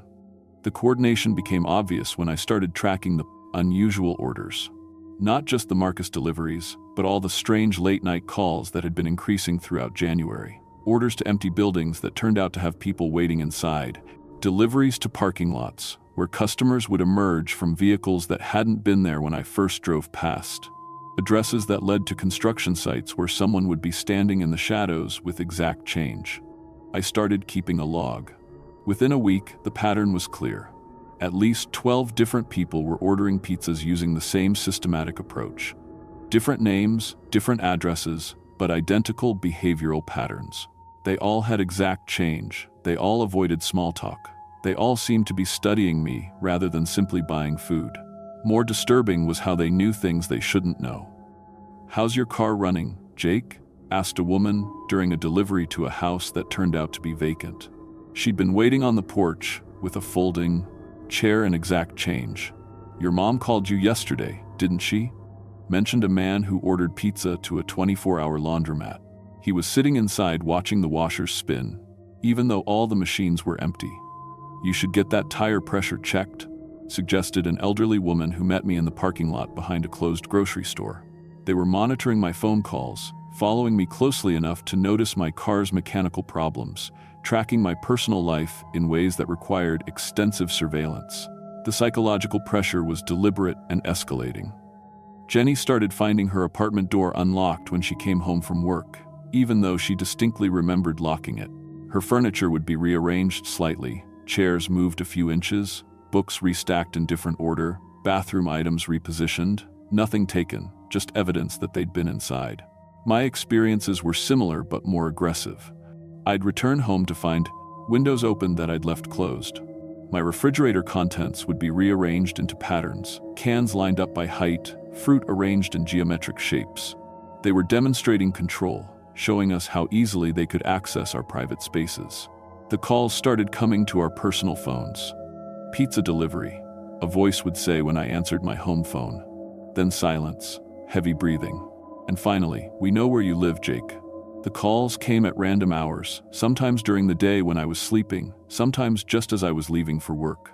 Always from different phone numbers that traced to payphones across the city. The callers knew my schedule better than I did, but the worst part was realizing they'd infiltrated Mario's Pizza itself. I found the evidence by accident when I arrived for my shift early on February 3rd. Mario wasn't there yet, and the restaurant was supposedly empty. But I could hear voices coming from the office and back, quiet. Conversation between at least 3 people discussing delivery schedules and target tracking. When I peered through the slightly open office door, I saw them. 2 people I'd never seen before, studying our delivery logs, photographing pages with professional cameras, marking routes on a city map with the same red pins I'd seen in the surveillance photo. They weren't customers, they weren't employees, they were inside our workplace, accessing our records, planning something using our own delivery system against us. That's when I understood the true scope of the operation. This wasn't random predatory behavior. This was an organized network that had been infiltrating pizza delivery operations across Anchorage, using our routes and schedules to hunt drivers systematically. And they'd been doing it for years. February 10th, Jenny Martinez disappeared. Her shift ended at 2 a.m., same as always. Security camera from the bank across the street showed her leaving Mario's at 2:07 a.m., getting into her car alone. The next morning, her vehicle was found in the parking lot of the Russian Jack Springs apartment complex. Doors unlocked, keys on the dashboard, delivery bag still in the back seat. Inside the bag was a note. Jake, 1247 Northway Drive. Tonight, 2:47 a.m. Come alone, or she dies slowly. Detective Sarah Walsh had been investigating the missing driver's case for 6 months. When I brought her the note, she finally revealed what the police knew but hadn't been sharing with the public. We've been tracking this network since 1983, she told me. 17 delivery drivers missing across Alaska over 4 years. Always during polar night, always the same organizational patterns. We think it started as individual predators who found each other and began coordinating their activities. The FBI had been involved for 2 years, trying to infiltrate the group without success. They'd lost 2 undercover agents who'd attempted to pose as delivery drivers. Both disappeared without trace. This is bigger than Anchorage, Walsh explained. We've identified similar operations in Fairbanks, Nome, and at least 3 cities in northern Canada. They share techniques, trade information, even exchange victims between locations. The plan was simple. I'd make the delivery while a full FBI tactical team surrounded the building. The moment Jenny was located, they'd move in for simultaneous arrests. What we found instead was evidence of something far worse than kidnapping. When I arrived at 1247 Northway Drive at 2:47 a.m., the entire complex was dark except for apartment 3B. But this time, the single candle had been replaced by bright white lights that seemed to emanate from every window in the building. The stairwell was different too, clean, recently painted. The disgusting carpet had been removed, revealing concrete floors that had been professionally cleaned with industrial chemicals I could smell from the parking lot. Apartment 3B was no longer staged to look abandoned. It was set up as an observation post. The main room contained sophisticated surveillance equipment, multiple computer monitors showing live feeds from cameras positioned throughout Anchorage, radio communication gear, detailed maps of the city with hundreds of red pins marking locations, and filing cabinets full of what looked like personnel records. On one wall hung photographs of missing delivery drivers dating back to 1979. Not just from Anchorage, from cities across Alaska, northern Canada, even some from Minnesota and North Dakota. 43 faces total, with detailed information cards attached below each photo. But the basement was where they'd been keeping Jenny. And it wasn't designed for one person. The basement had been converted into a series of holding cells, each approximately 6 feet by 8 feet, with heavy locks and sound-dampening material covering the walls. 7 cells total, and evidence that all had been used recently. Jenny was unconscious in the farthest cell, alive but drugged. Next to her was a pile of driver uniforms from pizza restaurants across Alaska, dozens of shirts and caps that represented missing people from the past 8 years. In the center of the basement sat a metal table with restraint attachments and drainage channels carved into its surface. The walls around it were covered with Polaroid photographs showing what had happened to previous victims. I won't describe those photographs. The FBI classified them as evidence too disturbing for public release. But I'll tell you this, the network hadn't just been killing drivers, they'd been experimenting on them. Marcus emerged from the shadows while I was trying to wake Jenny, but he wasn't alone, and he wasn't human anymore. The surgical scars covering his head and neck were fresh, maybe weeks old. His eyes reflected light like an animal's. When he smiled, his teeth had been filed into points. Most disturbing was the way he moved. Fluid, predatory, like someone who'd been physically modified for hunting. The pizza drivers never learn respect, he said, but his voice was wrong. Too deep, with harmonics that seemed to come from multiple throats speaking in unison. Behind him emerged 3 more figures, all showing similar surgical modifications. I realized these weren't the original members of the network. These were what the original members had become after years of whatever experimentation they'd been conducting on themselves and their victims. The FBI tactical team breached the building exactly as planned, but they weren't prepared for what they encountered. The modified humans moved with inhuman speed and coordination. 2 agents were killed before the team realized conventional tactics wouldn't work against targets who seemed immune to pain and showed no normal fear responses. I killed Marcus with the tire iron I'd brought, but only because Jenny had regained consciousness and hit him from behind with a piece of broken restraint equipment while he was focused on me. Even then, it took multiple blows to stop him permanently. The other 3, modified humans, escaped through a tunnel system connected to the basement, an underground network that investigation later revealed extended throughout the Russian Jack Springs area and connected to similar facilities in other parts of Anchorage. The FBI raid recovered evidence of an operation far more extensive than anyone had imagined. Documentation found in the apartment revealed that the network had been operating since 1963, originally founded by former military personnel who'd been involved in classified psychological experiments during the Cold War. They'd been using Alaska's isolation and polar night conditions to conduct unauthorized human experimentation, targeting transient populations unlikely to be missed. The delivery driver hunting was just one branch of their activities. They'd also been targeting cab drivers, sex workers, homeless individuals, and hitchhikers. The total number of victims was estimated at over 200 people across 23 years, but the raid only captured 4 network members. Intelligence indicated the organization included at least 25 active participants across Alaska, with connections to similar groups in northern Canada and Scandinavia. Jenny survived, but the psychological trauma was severe. She moved to California 6 months later and, as far as I know, never worked another night job. The FBI arranged therapy and a new identity for her, standard procedure for witnesses in federal investigations of this magnitude. I quit Mario's Pizza immediately and spent 3 months in federal protective custody while providing testimony for the investigation. The FBI offered me permanent relocation, but I chose to stay in Anchorage. Someone needed to remember what had really happened. The official story, released to the media, described the arrest of a small group of individuals involved in stalking pizza delivery drivers. No mention of the medical experimentation, the surgical modifications, or the multi-decade scope of the operation. The FBI classified most of the evidence to prevent copycat activities. But the network survived. 3 more pizza drivers disappeared in Anchorage during the winter of 1988. Same organizational patterns, same systematic approach. The FBI investigation had disrupted their operations but hadn't eliminated them. I've been tracking similar disappearances ever since. The pattern has spread to other northern cities: Fairbanks, Nome, Whitehorse, even parts of northern Minnesota and Wisconsin. Every winter, during the darkest months, delivery drivers start disappearing from cities where polar night creates the perfect hunting environment. The modifications are evolving too.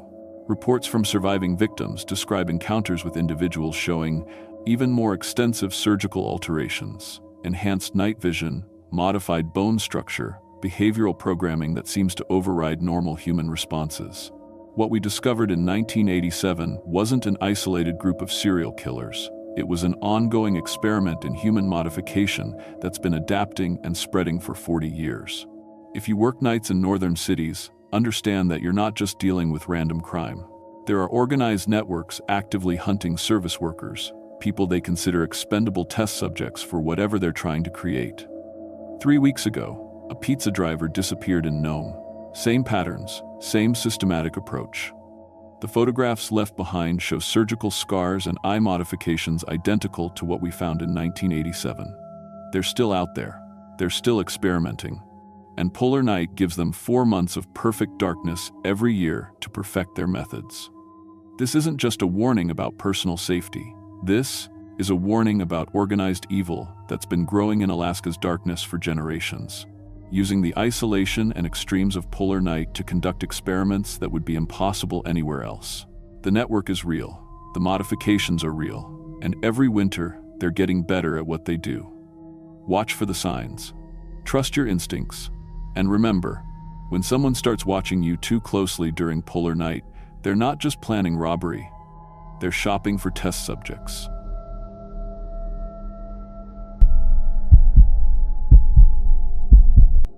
My name is David Chen, and I've been a mail carrier for the United States Postal Service for 8 years. I started this job right after high school, working my way up from sorting packages in the depot to handling one of the most challenging routes in Alaska.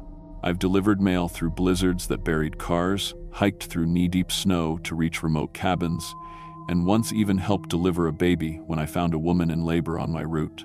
I thought I'd seen everything this job could throw at me. But what happened during the winter of 1999 on my rural delivery route outside Fairbanks changed everything I thought I knew about the people I served. Some of the folks I'd been delivering mail to for 3 years weren't people at all. I was 29 that winter, assigned to rural Route 847, covering about 150 miles of back roads that snake through the wilderness outside Fairbanks. During Alaska's polar night, when the sun doesn't rise for weeks, my route took 12 hours to complete on good days. Some houses were 20 miles apart, connected by logging roads and hunting trails that the state barely maintained. My postal truck was a beat-up Jeep Cherokee with chains on all 4 tires and a CB radio that only worked half the time. The families on my route had become like extended relatives over the years. There were the Hendersons, Jim and Mary Henderson, who ran a small dog breeding operation and always had hot coffee waiting. The Kowalski farm, where old Stefan raised horses and his wife Anna made the best pierogi in Alaska. And Pete Johnson, a retired logger who lived alone in a cabin 15 miles off the main road and collected vintage postcards. I knew their faces, their voices, their daily routines. Jim Henderson always met my truck wearing the same red flannel shirt. Anna Kowalski had a habit of humming while she signed for packages. Pete Johnson was left-handed and had a scar across his right knuckles from a chainsaw accident 20 years ago. The first sign something was wrong came on December 20th, 1999. I pulled up to the Henderson house around 2 in the afternoon, same as always. The place looked normal, blue-painted cabin with smoke coming from the chimney, their dog kennels out back full of huskies. But when I knocked on the door, something felt off the moment Mary Henderson answered. She looked like Mary, but not quite right. Her face was the same, but her eyes seemed too wide, and when she smiled at me, it stretched too big across her face. Her movements were stiff, like someone trying to remember how to walk. She spoke in Mary's voice, but with weird pauses between words. "Hello, David," she said slowly. "Thank you for bringing the mail." I handed her the stack of letters and asked where Jim was. Usually, he'd be outside working on something or would at least wave from the window. "Jim is resting inside," she said, her smile getting even bigger. "He cannot come out during daylight." That was strange. Jim was the kind of guy who lived outdoors, even in winter. And what did she mean about daylight? It was the middle of polar night. There hadn't been daylight for weeks. I tried to make normal conversation, asking about their dogs, but she gave me blank stares. When I mentioned their new litter of puppies, she just nodded and said, "Yes, the small dogs are growing." As I walked back to my truck, I heard the dogs whimpering in their kennels. These were the same huskies that always ran to the fence when they saw me, but now they were cowering in the backs of their houses, making scared noises I'd never heard before. Over the next week, I noticed similar problems with other customers. Stefan Kowalski answered his door, but his wife Anna was nowhere to be seen. When I asked about her, he said she was sleeping for the winter and couldn't wake up. Stefan looked right, but he moved differently. Anna had always been the one who talked to me, while Stefan just nodded and went back to work. Now he was trying to have conversations, but his English seemed worse than before, like he was remembering words from a long time ago. The worst was Pete Johnson. When I reached his cabin on December 28th, he came out to meet me like always. But Pete was supposed to be left-handed, and when he signed for a package, he used his right hand. The signature looked nothing like his usual handwriting. And his face, Pete had deep wrinkles around his eyes from squinting in the sun for 40 years, but this version's skin was too smooth. "Everything okay, Pete?" I asked. "Yes," he said, but his voice sounded hollow. "Everything is normal and good." Pete Johnson had never used the word normal in his life. He said things were fine or decent or not too bad. And where was the scar on his knuckles? I started paying closer attention to details. Mary Henderson, who I'd known for 3 years, used to have bright blue eyes, but this version had brown eyes. When I delivered Christmas cards to the Kowalski farm, I noticed the family photos in their window. The people in the pictures looked like Stefan and Anna, but their faces were slightly different, broader, with different shaped noses. The animals on every property were acting wrong too. Dogs that used to run up to greet me now hid or growled.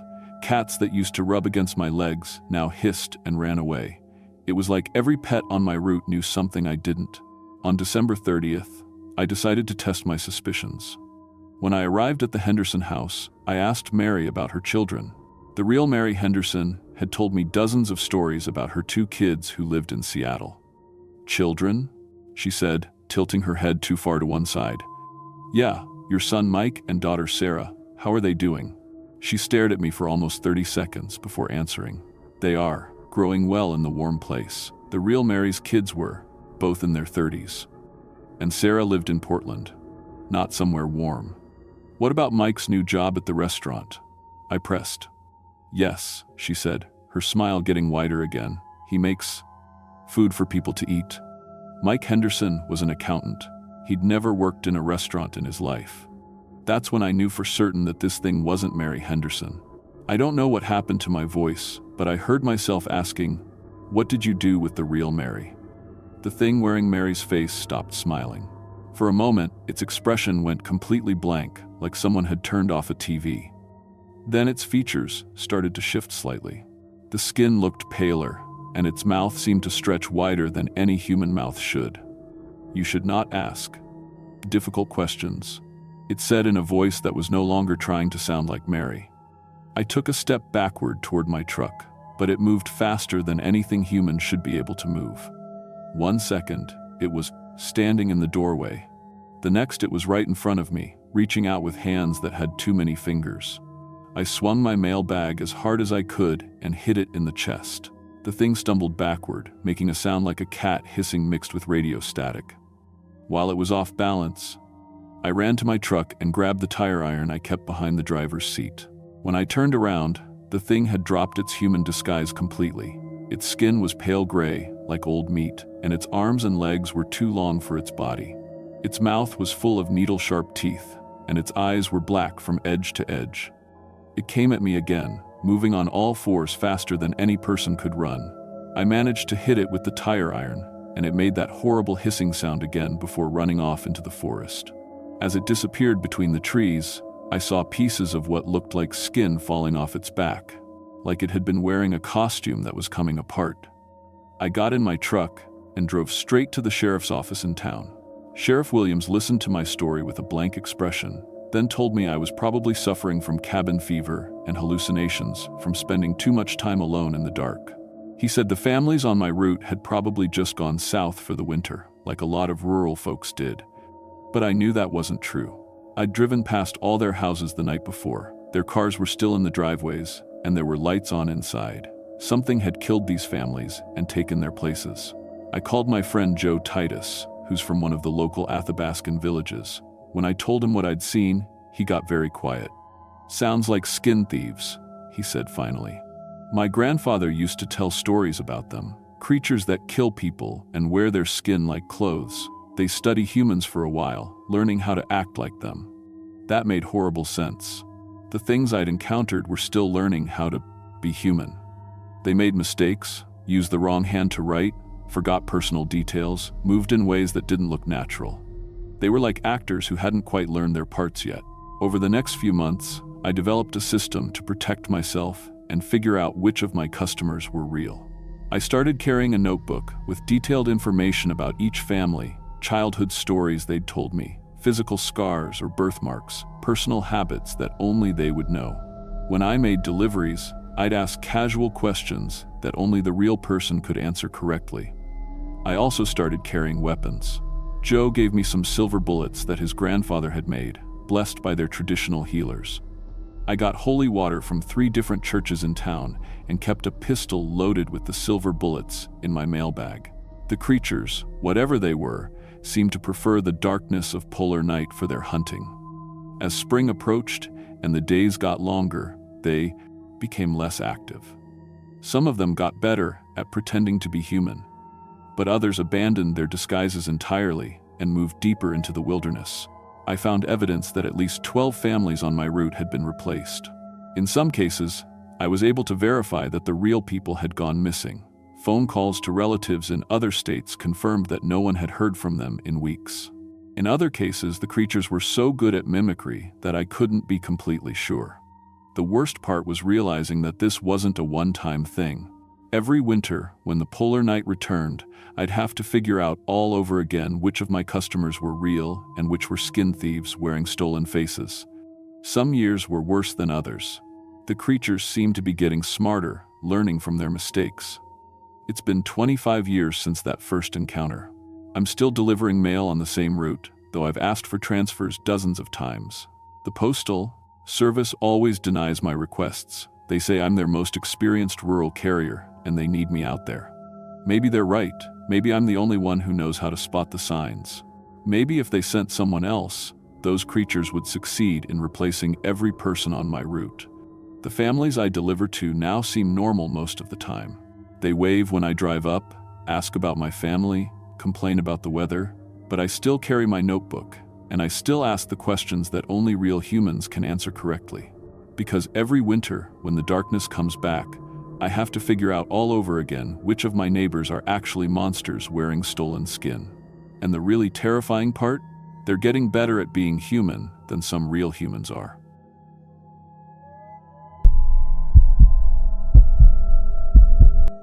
My name is Mike Thompson, and I've been fixing cars for 22 years. Started as a grease monkey right out of high school, worked my way up through every shop in Anchorage until I finally saved enough to buy my own place in 2008. Mike's Auto Repair might not look like much from the outside, but I can diagnose any engine problem just by listening to it run. I've pulled people out of ditches at 40 below, rebuilt transmissions that other mechanics said were totaled, and kept half the city moving through the worst winters Alaska could throw at us. But what happened during the polar night of 2012 made me question everything I thought I knew about what's possible in this world. Some customers aren't from around here, and I mean that in ways I never could have imagined. Running a 24-hour auto shop in Anchorage during winter isn't just good business, it's a public service. When it's dark for 20 hours a day and the temperature drops to 30 below, cars don't just break down, they die. Dead batteries, frozen fuel lines, engines that won't turn over, accidents on black ice. Emergencies happen at all hours, and somebody needs to be there to help. My shop sits on a corner lot downtown, a converted gas station with 3 service bays and a small office up front. I keep the bays heated to about 60 degrees, warm enough to work comfortably, but not so hot that tools fog up when you take them outside. The waiting area has coffee that's always brewing, magazines that are probably older than some of my customers, and a police scanner that keeps me informed about accidents and breakdowns around the city. During polar night, most of my regular customers come in during the day for routine maintenance, but the real money is in emergency calls. Folks stuck on the highway, delivery trucks that won't start, people whose heaters died in parking lots. I charge extra for middle-of-the-night service, but nobody complains when they're stranded in sub-zero weather. January 8th, 2012 was a particularly brutal night. The temperature hit 30 below around midnight and kept dropping. The police scanner was busy with fender benders and dead battery calls, but I was caught up on work and just waiting for the next emergency. I was rebuilding a carburetor at my main workbench when I heard the front door chime at exactly 2:17 a.m. I looked up and saw a tall man standing in the doorway. The first thing that struck me was that he wasn't wearing a coat, not even a sweater, just a dark business suit that looked expensive but old-fashioned, like something from the 1950 seconds. The second thing I noticed was that he wasn't shivering, despite having just walked in from 30 below weather. "Good morning," he said in perfect English, but with an accent I couldn't place. It wasn't foreign exactly, more like he'd learned English from books instead of hearing people speak it. "I require assistance with my conveyance." "Conveyance? Who calls a car a B? Conveyance?" "Sure thing," I said, wiping my hands on a shop rag. "What kind of trouble are you having?" "Multiple systems failure," he replied. "The propulsion unit is operating at reduced efficiency. The electrical matrix shows several fault indicators. The climate control apparatus has ceased functioning entirely." I blinked. Propulsion unit, electrical matrix. This guy talked like he was describing a spaceship, not a car. Okay, where's your vehicle? I don't see anything in the front lot. He turned and pointed through the back window toward the empty parking area behind my shop. It is positioned in the rear staging area. I grabbed my flashlight and followed him outside. The back lot was completely empty, except for my own pickup truck and a pile of snow I'd pushed aside with the plow. But he walked directly to a specific spot near the back fence and stopped. The damage appears extensive, he said, looking down at the snow-covered asphalt. Perhaps you could provide a diagnostic assessment. I stood there holding my flashlight, pointing it at absolutely nothing. Sir, I don't see a car here. He looked at me with genuine confusion. The conveyance is directly before us. Surely your visual sensors detect the primary hull structure? Visual sensors? This guy was either crazy or playing some kind of elaborate prank. But it was 2 a.m, 30 below zero, and he was my only customer. Why don't you describe the problems you're having, and I'll see what I can do. For the next 20 minutes, he gave me a detailed description of mechanical problems. Engine misfiring at idle, transmission slipping between gears, electrical system showing fault codes, battery not holding charge. It all sounded legitimate, except he was describing repairs needed on a vehicle that didn't exist. I can compensate you adequately for your services, he said, pulling out a roll of bills. Would $2,000 suffice for standard maintenance procedures? $2,000 for routine maintenance was more than I'd make in a good week. I looked at the money in his hand. It appeared real enough, though something about it seemed off. The bills felt too smooth, too cold, even for cash that had been outside in winter weather.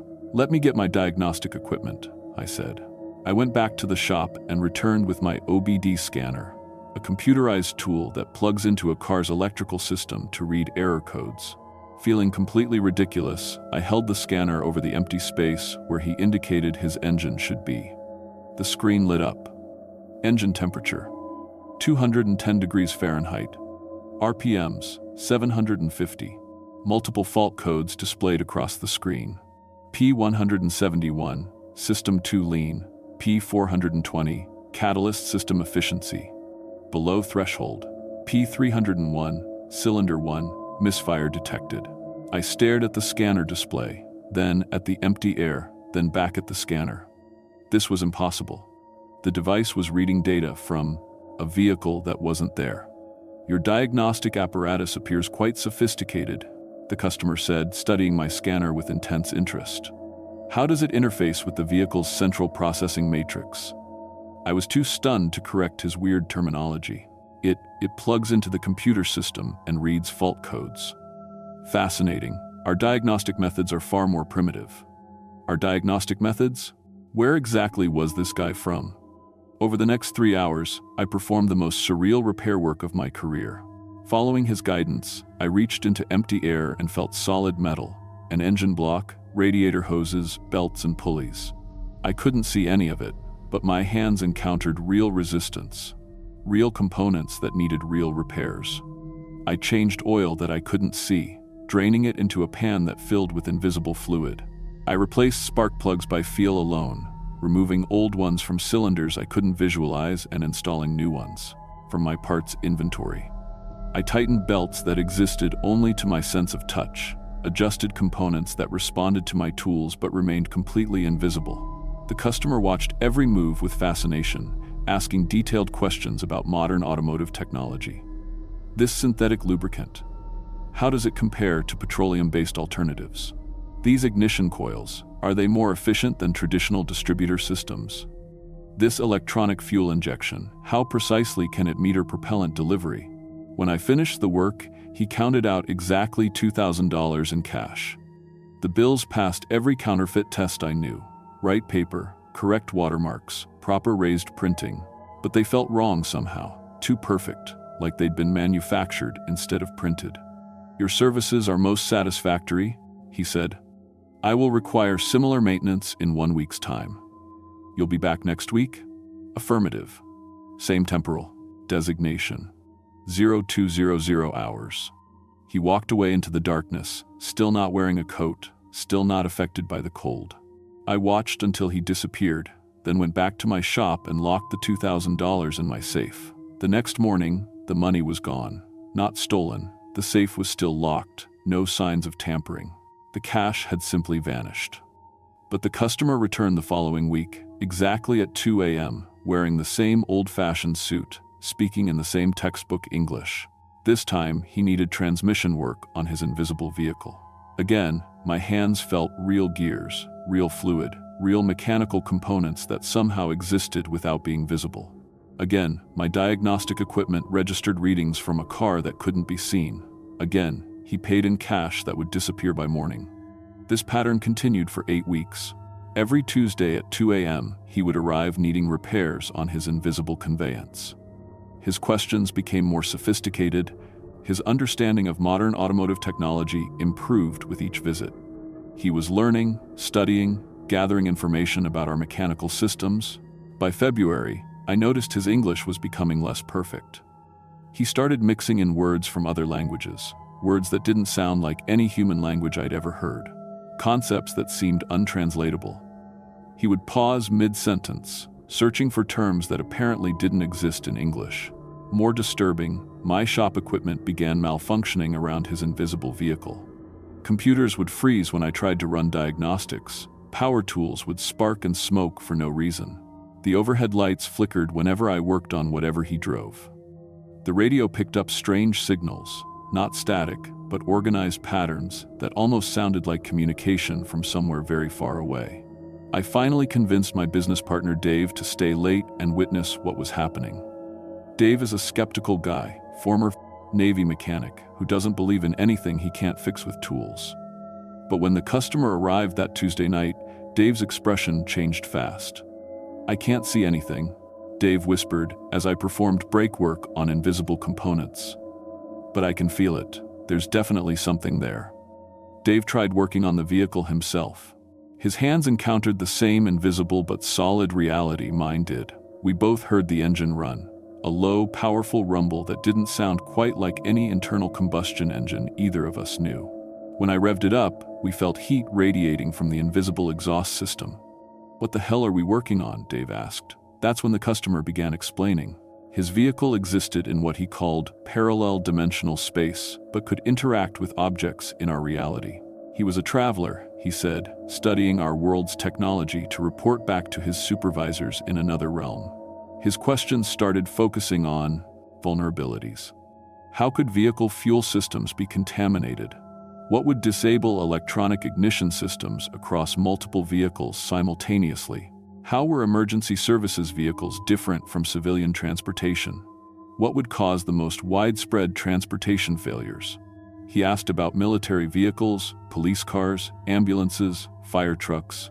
He wanted to understand our infrastructure, our weaknesses, our dependencies on mechanical systems. I realized he wasn't just studying our technology. He was gathering intelligence. March 15th, the customer arrived with companions, 3 other figures in identical, old-fashioned suits, all speaking in the same textbook English, all unaffected by the brutal cold. They worked together on the invisible vehicle while I watched, discussing modifications and improvements in their strange mixture of English and untranslatable concepts. When they finished, the customer turned to me. "Your assistance has been most valuable. Our reconnaissance phase is now complete." Reconnaissance for what? Instead of answering, he walked to the empty air beside his invisible vehicle and made a gesture like opening a door. But what opened wasn't a door. It was reality itself, torn open like fabric to reveal another world beyond. Through the portal, I saw a vast landscape under an alien sky. Massive vehicles unlike anything from our world lined the horizon, machines that seemed part technology, part living organism. Armies of figures in dark suits marched in perfect formation, and in the distance, enormous structures that might have been cities or might have been weapons.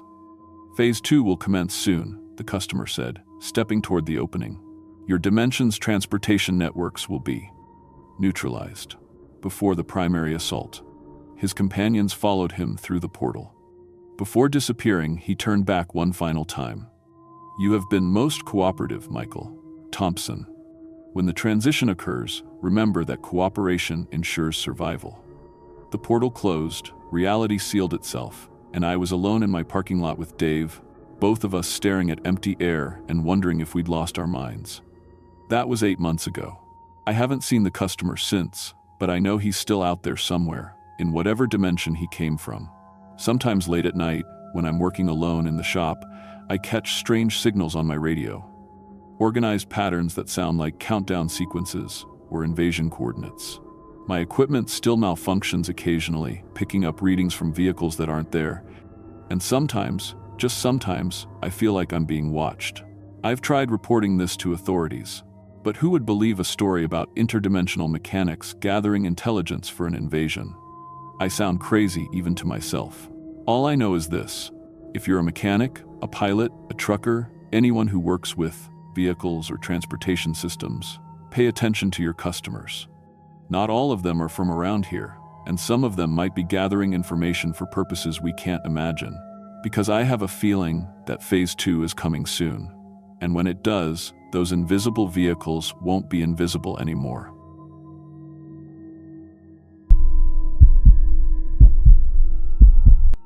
My name is Marcus Keller, and for the past 15 years, I've been carrying a secret that's slowly eating me alive from the inside. I've told myself 1,000 times that I should take this to my grave, but lately, the nightmares won't stop. Maybe if I tell anyone about what really happened during the polar night of 2010, I can finally sleep again.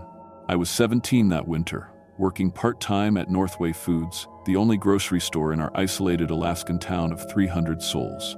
Our family had owned that store since 1962, when my grandfather carved out a living from nothing but determination and the harsh reality of survival above the Arctic Circle. Dad always said I'd inherit the business someday, carry on the family tradition. God help me. I never understood what that tradition really meant. Our store sat like a beacon in the center of town, a squat, blue-sided building with windows that rattled like chattering teeth when the wind howled through. Inside, 4 cramped aisles held everything from ammunition to baby formula. But Dad's pride was always the meat section. That pristine glass case filled with perfect cuts of beef, arranged with the precision of a surgeon. Every morning at 6 sharp, he'd unlock that case and arrange the day's selection like he was preparing for royalty. Behind the store stood our house, connected by a covered walkway, so we never had to brave the elements during the worst weather. That walkway saved our lives more than once when temperatures dropped to 40 below and the wind could strip flesh from bone in minutes. But it's the basement that still haunts my dreams. What we kept hidden beneath that innocent family business. What my grandfather built and my father perfected. What I became part of, one horrifying piece at a time. Polar night in our part of Alaska means 4 months of darkness so complete it feels like the world has ended. From November through February, the sun becomes a memory, just a pale glow on the southern horizon for maybe an hour each day. Supply trucks can't navigate the mountain roads once the heavy snow starts. We stock up in October with everything we need to survive until March: canned goods, medical supplies, and enough frozen meat to feed the entire town through the hungry months. December 12, 2010. I remember the exact date because it's burned into my memory like a brand. I was helping Dad check inventory when we heard a sound that made our blood freeze, a grinding, metal-on-metal screech coming from our walk-in freezer. The compressor was dying, making this horrible death rattle that echoed through the store like a wounded animal. Dad's face went ghost white when he pulled open the freezer door. Instead of the usual blast of Arctic air, we felt warmth. Precious, devastating warmth that meant our entire winter meat supply would be spoiled within days. "How long until we can get a repair crew up here?" I asked, watching our breath fog in the rapidly warming air. Dad stood silent for a long moment, calculating distances and weather patterns in his head. Finally, he spoke in a voice so quiet I almost missed it. "Parts won't arrive until March, maybe April, if we get a bad storm season." I felt my stomach drop.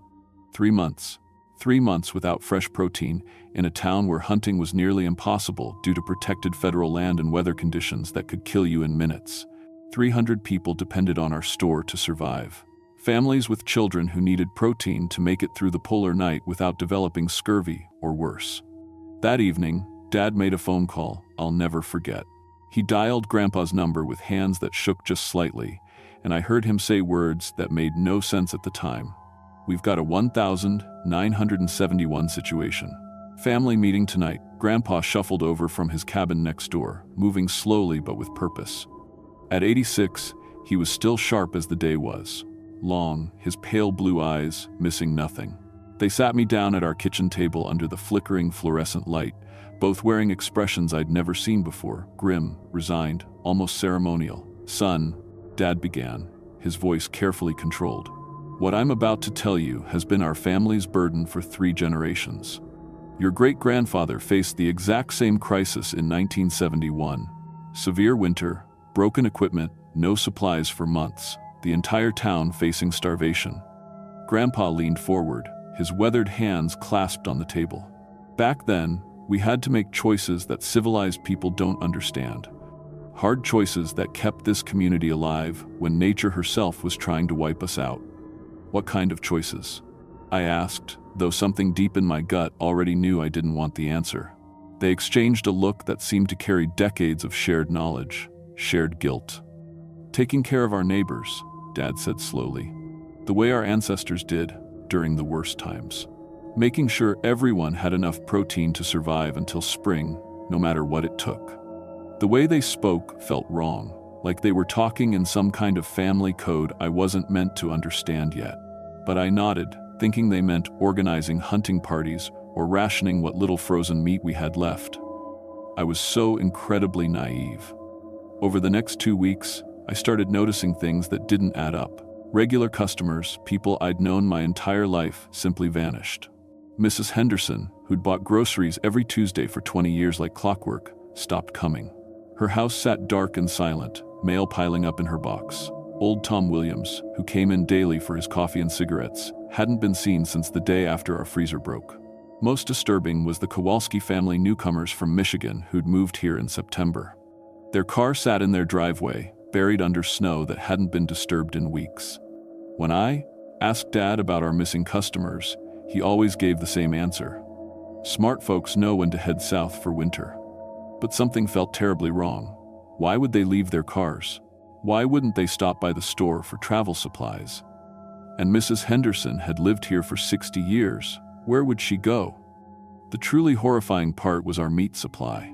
Despite the broken freezer and complete lack of deliveries, our display case remained fully stocked with fresh cuts of beef, pork, and what Dad called locally sourced game meat. Every morning, I'd watch him unlock that glass case and arrange packages of meat that looked and smelled perfectly fresh. "Where is all this coming from?" I asked one morning, genuinely puzzled.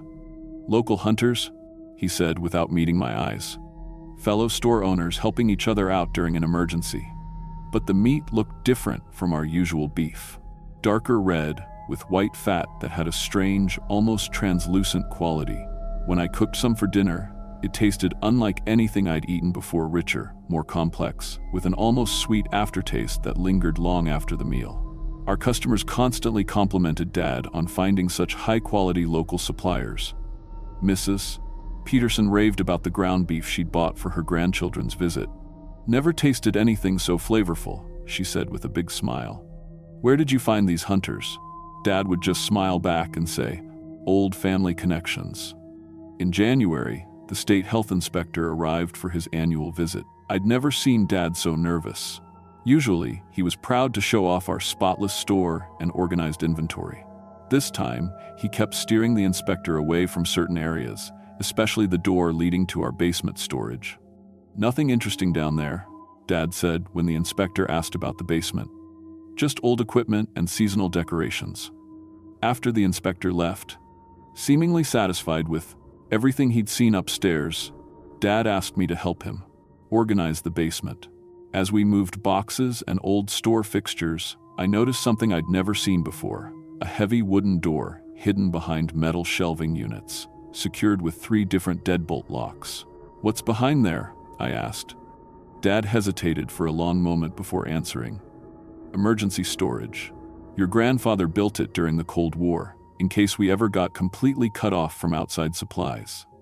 He unlocked the door and led me into a room that looked like something from a professional butcher shop. Stainless steel tables filled the space, their surfaces polished to a mirror shine. Meat hooks hung from ceiling rails like chrome teeth. Industrial freezers hummed along one wall, their digital displays showing perfect temperatures.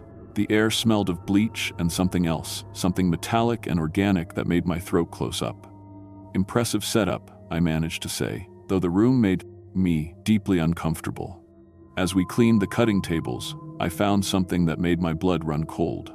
Mixed in with the professional butcher knives and bone saws was a small collection of personal items: rings, watches, a necklace with someone's name engraved on the pendant. I picked up a ring with a distinctive blue stone that looked achingly familiar. "Dad," I said, my voice barely steady, "this looks like Mrs. Henderson's wedding ring, the one she always wore." He took the ring from my hand without a word and slipped it into his pocket. "People sometimes pay for groceries with jewelry during hard times," he said, but his voice sounded forced. Nothing unusual about that. But Mrs. Henderson had never seemed short on money. And why would her ring be down here instead of in the register upstairs? Why would any customer's jewelry be in a hidden room with butcher equipment? That night, I lay awake staring at the ceiling, pieces of a horrible puzzle clicking together. In my mind, the missing customers, the fresh meat with no deliveries, the hidden butcher room, the jewelry mixed with cutting tools. My brain kept trying to make connections I desperately didn't want to make. The next morning, I confronted Dad directly. My hands were shaking, but I had to know. Something's not right here. The meat, the missing people, that room downstairs. What aren't you telling me? Dad looked at me for a long moment, then sat down heavily at our kitchen table. For the first time in my life, he looked old and tired, like he was carrying a weight that had finally become too much to bear. "Son," he said quietly, "you're 17 now, old enough to understand the truth about our family and what we do for this town during the dark months." The way he said it made my skin crawl. What truth? For 3 generations, the Kellers have kept this community alive when nature tried to kill us all. When regular supply lines fail and people face starvation, we find other ways to provide what they need. Ways that outsiders wouldn't understand or approve of. My mouth went dry. What kind of ways? Dad met my eyes directly. "Your grandfather learned from the old-timers who first settled this area. When you're completely isolated and facing death, you use every available resource, even resources that civilized people consider unacceptable." The room seemed to tilt around me. "You're talking about murder." "I'm talking about survival," he said firmly.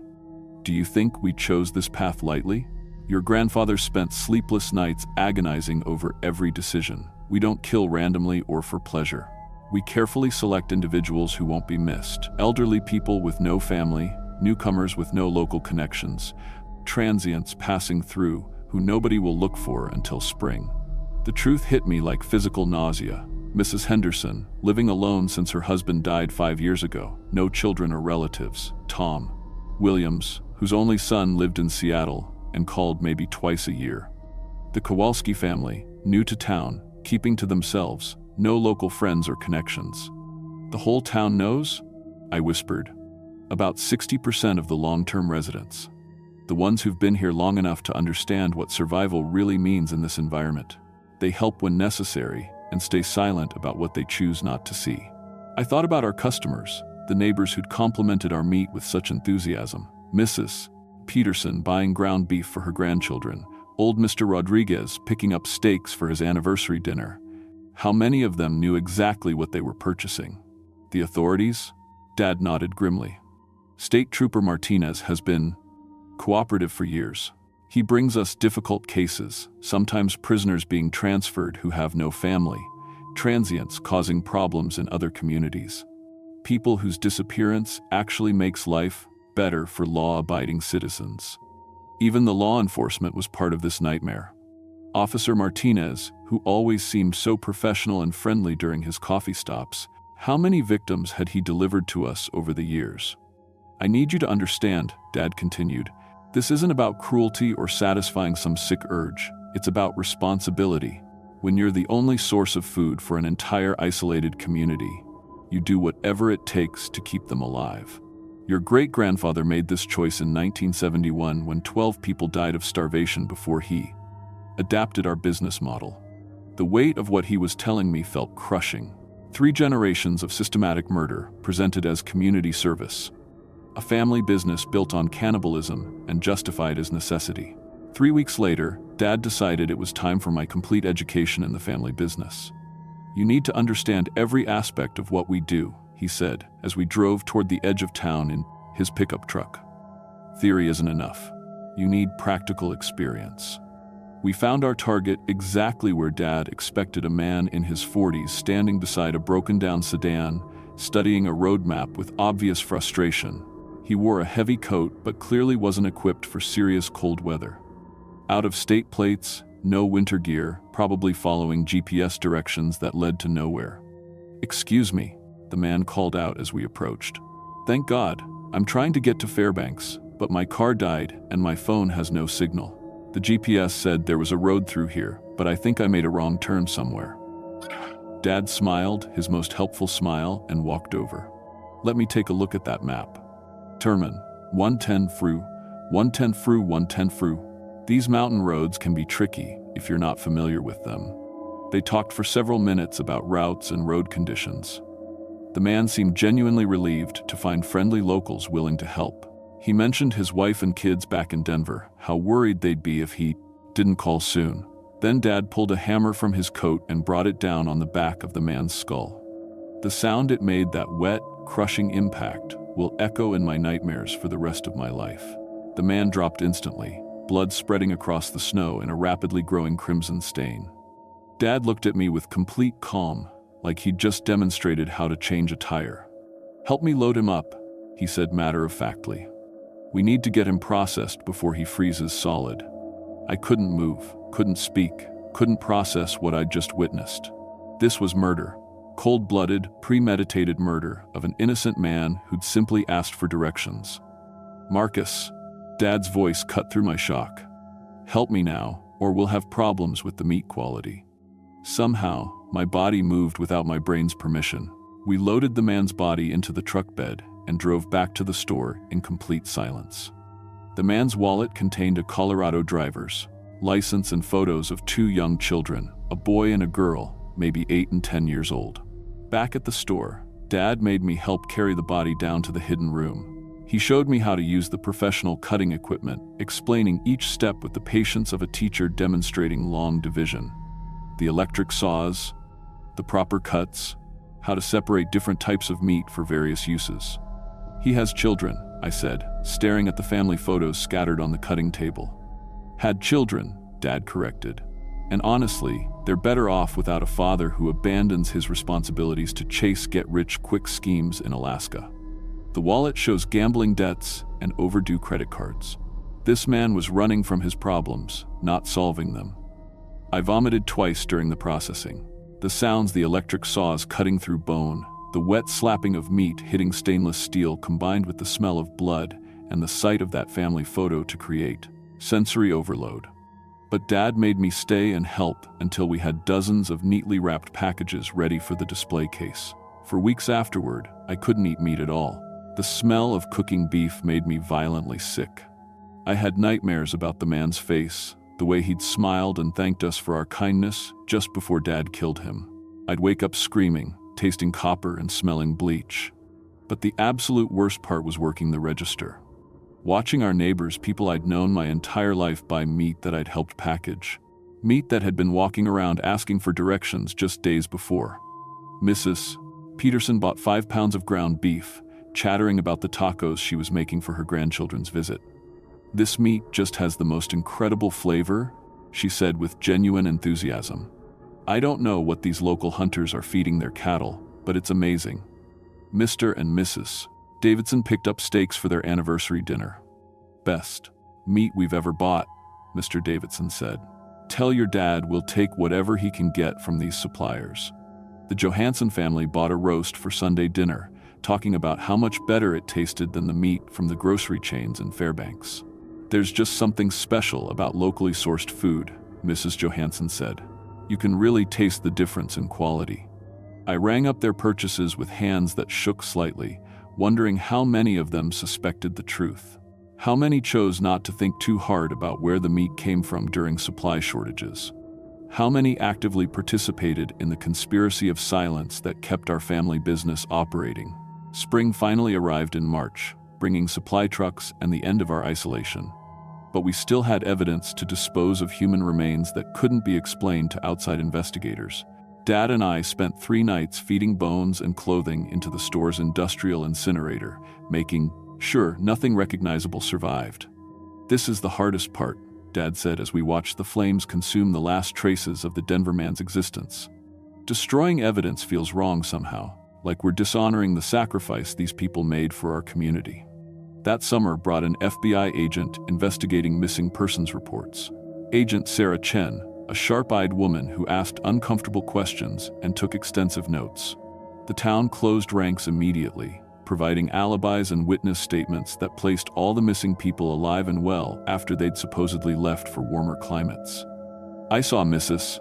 Henderson loading her car on December 20th, testified Mrs. Rodriguez. She said she was driving to Phoenix to spend winter with a cousin. Tom Williams asked me for directions to the highway," claimed Mr. Peterson. "Said he was headed to Las Vegas to try his luck at the casinos. The Kowalski family came by to say goodbye," insisted the Johansons. "They'd decided Alaska wasn't for them and were driving back to Michigan." Agent Chen interviewed me privately in the store's back office. She was professional but persistent, asking detailed questions about our customer base and supply chains. I wanted desperately to tell her everything about the hidden room, the murder, the systematic cannibalism that had sustained our town for 3 generations. But I knew what would happen if I talked. My family would kill me without hesitation to protect their secret. And even if I survived long enough to expose them, I'd be destroying more than just my own family. Half the town was guilty of conspiracy to commit murder. The other half had unknowingly consumed human flesh for decades. Children had grown up eating human meat. Grandparents had survived brutal winters on the protein my family provided. How could I destroy an entire community to satisfy my own conscience? Agent Chen left town without finding any substantial evidence. Her investigation was officially closed 6 months later due to lack of leads and witness cooperation. That was 15 years ago. I'm 32 now, still running the store, though Dad retired 3 years ago and moved to Anchorage. We haven't faced another supply emergency since 2010, so the hidden room stays locked. But I know it's still there, perfectly maintained and ready for the next crisis. I never married, never had children. How could I bring innocent lives into this world, knowing what I know about my family's true nature? How could I risk passing this burden to another generation? Some neighbors still ask about those excellent local suppliers we used during the polar night of 2010. They wonder if we could contact them again, get more of that high-quality meat that tasted so incredible. I always tell them those suppliers moved away and can't be reached anymore. Which is true, in the darkest possible way. The town still depends on our store for survival. 300 souls still look to the Keller family to keep them fed and safe through the long, dark months. And somewhere beneath their feet, those stainless steel tables wait in the shadows, clean and ready for the next emergency. Because in places like ours, where civilization is just a thin layer over the brutal reality of survival, family traditions run deeper than law or morality. Some traditions are too essential to abandon, no matter how much blood they require. And when the next polar night brings another crisis, another broken freezer, another delayed supply truck, another community facing starvation, I know exactly what I'll do, what I'll have to do, because I am my father's son, my grandfather's grandson. And this is our family business, passed down through generations of men who understood that survival requires sacrifices that civilized people can never comprehend. The meat hooks are waiting. They're always waiting. God help me, I'm waiting too.